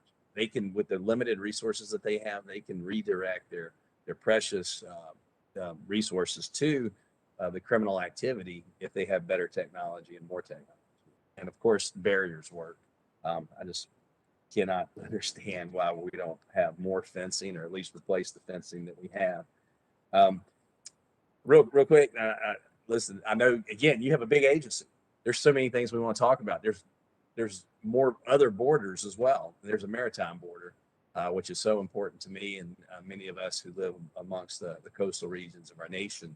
And I just got to tell you, the Coast Guard is under your purview, and they do an awesome job. The national security cutters, they're smuggling drugs across our border. We understand that, but your men and women in the Coast Guard, or America's men and women in the Coast Guard, they're doing a heck of a job. And they have multi missions. But I just want to let you know, we think it's a great investment. With limited resources that we have to support the Coast Guard's cutter replacement program. It's desperately needed. And I know that someone mentioned the Jones Act earlier. That is extremely important to protecting America's industrial maritime base. And I hope you will continue to support that with the administration, maybe be a voice when others truly don't understand how important the Jones Act is. And if you can, I know I have a lot more stuff to talk about. And if we could do, Madam Chair, we need to start doing congressional oversight and going on CODELs. And I would love to, make them more bipartisan. I know we weren't able to get any of our colleagues across the aisle to join us on that 12-member border trip, but I think it's really important for not one party or the other to do it on their own, but to do it together. And so with that, I'll be respectful of the Secretary's time. and my colleagues, and I yield back. As soon as restrictions are lifted, we will be doing some traveling. Okay, I understand. Mr. Cuellar. Thank you, Madam Chair. And Mr. Secretary, you've been more than generous on your time going a third round with us. First of all, I want to say thank you for filling up those gaps of that border levee in South Texas in my district. And thank you so much for working with the Army Corps on doing that, especially with hurricane season around the corner, number one. Number two, I'd like to follow up with you when we get together on what you plan to do on some of those gaps there on the fence. I'd like to talk to you about that. But the other thing I want to talk to you about is, when the president, and I want to thank President Biden for putting that order to stop the building of the fence itself. But there were, the Army Corps did its job, you did your job, but the Department of Justice still has some lawsuits that are going on, and I would like to see if there's any way you can talk to the Attorney General, because there's some people that are still afraid that they're going to be losing their lands. They still have lawsuits, several of them down here in the valley. So I'd like to follow up with you on those lawsuits, because pretty much everything has stopped except some of those lawsuits, and I'd like to get your assistance on that part. And with that, I just want to say thank you. You've been more than generous with your time. I look forward to sitting down with you again in person when we open up on that. Thank you, Congressman. Madam Chair, well, she's not there, so I'll. I just. Well, I'm the last chair, so I guess if she's okay with that, I'll yield back the balance of the time. And Madam Chair, I yield back the balance of the time. And thank you so much. Thank you, Mr. Secretary. Ms. Henson.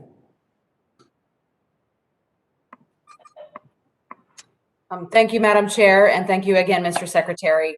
I wanted to go back to some comments that you made about the immigration process being broken, and that's something that I think we can all agree on. I did 3 public town halls yesterday in my district, and I want to echo that I heard that from many people as we were having discussions about the border, that we need to talk about immigration reform as well. Our process is onerous. It's expensive for people to go through, and it incentivizes illegal immigration as a result. So it is broken and we need to fix it. But I think one of the ways we start to tackle this problem to fix it is to ensure that we can effectively manage what is happening at the border. And as I learned, I went down to the Del Rio sector and visited with the CPP down there at Eagle Pass. And the local sheriffs and the law enforcement there are fighting those cartels every day. We heard it direct out of the mouth of one of my constituents yesterday. The cartels are evil people and we can't let them win. So I just want to go back really quickly to what you said in response to the ranking member's question about your administration, the administration's work on disincentives to illegal immigration. But at the most basic level, wouldn't the best disincentive to be that it won't work? It won't be successful when you come across the border. It won't be profitable for the cartels and the coyotes and the human traffickers. Wouldn't the best way to stop illegal immigration be to stop illegal immigrants from being successful in entering into the country? Congresswoman, the law that Congress passed, the law of the United States, indicates that if an individual arrives and is apprehended in between the ports of entry and makes a claim of credible fear of persecution in the country of origin by reason of their membership in a particular social group, they have a right to make that claim of credible fear and pursue their claim of asylum. That is the law of the United States, and we are obligated to honor it.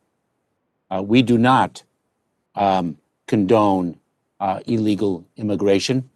We combat illegal immigration. We enforce the laws of accountability, and we also enforce the laws of humanitarian relief. Yes, but Mr. Secretary, there are many people who do not have credible claims. So if they're successful in going through this process, then doesn't that send the wrong message in the first place? I agree, we need to make some policy changes here, and that's very clear from our discussion and our discussions with CBP and ICE as well. But I think the point I'm trying to make, Mr. Secretary, is that we say the border's closed, or you said the border is closed, but we're seeing people be successful, and that is incentivizing this process to continue. And so my question is specifically, shouldn't we try to send a clear message that it's not going to be successful? We need to stop these cartels from being successful. Congresswoman, individuals who do not make a claim for credible fear are removed. I don't. I just respectfully disagree with the premise of your question. All right. Well, I'll be following up with some additional questions for the record. And I'll be following up with some additional questions for the record. Again, this goes back to the question I asked a little bit ago about specifically not only disincentivizing illegal immigration, but being able to effectively communicate between departments and track as well.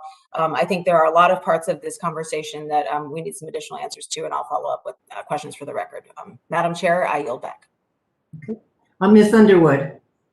Thank you, Madam Chair. Mr. Secretary, I want to pick back up on the domestic violent extremism. I think you referenced this to the response to my operational changes question, but earlier this month, the DHS National Terrorism Advisory System bulletin warned, quote, violent extremists may seek to exploit the easing of COVID-19 related restrictions across the United States to conduct attacks against a broader range of targets, end quote. Mr. Secretary, what does that broader range of targets encompass? And what do local leaders need to be doing to prepare for this heightened risk as they implement reopening plans? Regrettably, Congresswoman, some of those may include, for example, houses of worship, regardless of denomination. And what we need to do, and what we are doing, is disseminating information to faith leaders across across the country with respect to the detection of threats, the information that we ourselves have in our possession that we are disseminating to them, and best practices with respect to the hardening of their facilities for the security of their followers. Okay. Counterterrorism researchers have identified social media as a powerful propellant fueling the rise of violent extremism. So I was heartened by the State Department's announcement this month that the United States had finally joined the Christchurch Call to Action, an international pledge by dozens of countries and tech companies to eliminate terrorist and violent extremist content online. Secretary Blinken stated that at the Christchurch Call Summit that countering violent extremism is one of our highest counterterrorism priorities. Mr. Secretary, given that counterterrorism falls within the DHS mission, what is DHS's role, if any, in coordinating with the State Department to fulfill our commitment to the Christchurch Call? Congresswoman, I am engaging with our international partners, both in a bilateral context as well as a multilateral context, in a unified and coordinated, I should say, battle against domestic violent extremism. I will say, though, that there was a very important principle articulated by the Secretary of State, and one that we have articulated here domestically, of course, as well, which is that we will battle the domestic violent extremism. We will battle domestic terrorism, but we will also do so upholding our constitutional principles, the constitutional rights, the privacy rights, and the civil rights and liberties of the American public. We are not tackling the freedom of speech, but rather the connectivity between speech and violence.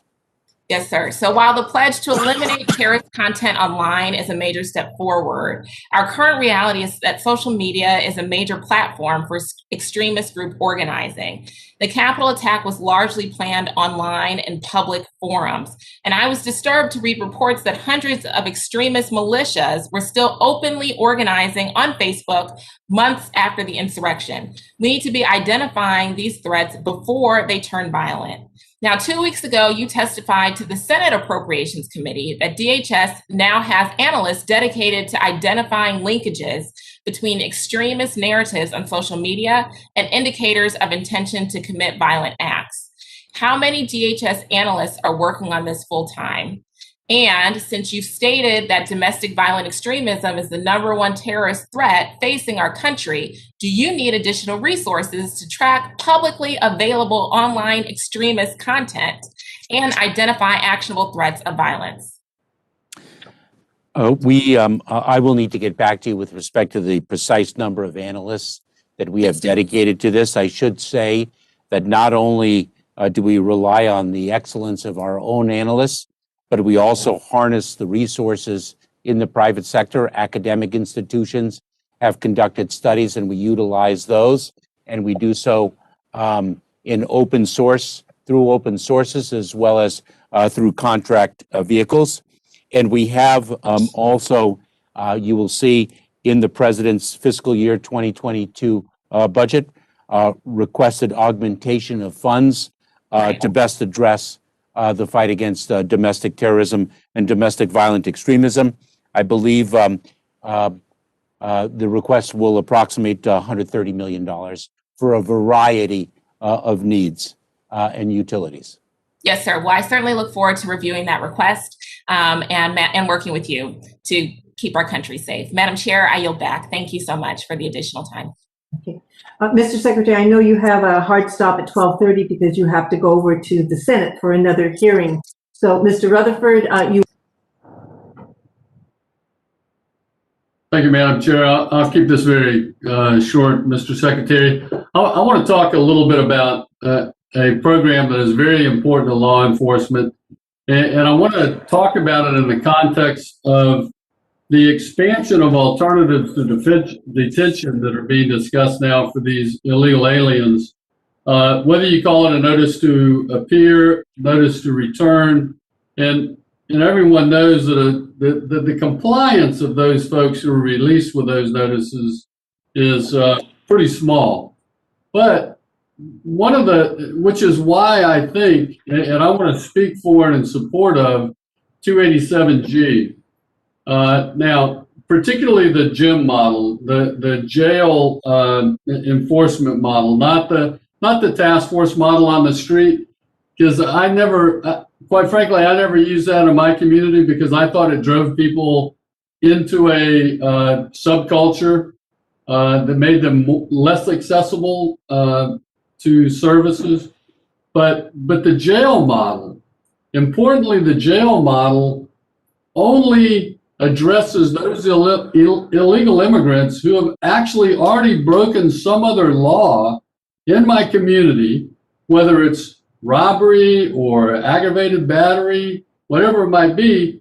And I know with your experience as a U.S. attorney, you know the numbers of crimes that these individuals can be involved in. I'm hearing, and I guess my quick question is, I'm hearing that 287G may be eliminated by this administration, by the Biden administration, your administration. And so my question is that true? And is that true for both models? Is it true for the task force model only? Or are we talking about the jail enforcement model also? Because I can tell you in Jacksonville, Florida, we had tremendous success with that program. I was able to remove so many criminals from our community as a result of that. And as you know, Mr. Secretary, I probably removed a couple of hundred of them 2 or more times over the period of years. And so can you just give me your insight on where 287G is going, both the GYM and the task force? I think if I may, Congressman, articulate what I mentioned in response to a question by Congressman Price. which is I'm very focused on smart and effective enforcement, executing our responsibilities, utilizing our resources to achieve the greatest public safety impact. And I intend to do so in partnership with our state and local law enforcement personnel across the country. I don't intend to divorce our agency from that. I recognize the importance and effectiveness of community policing. I understand that different jurisdictions have different dynamics, and I intend to work closely with state and local law enforcement across the country in partnership to achieve the greatest public safety impact on behalf of the American public.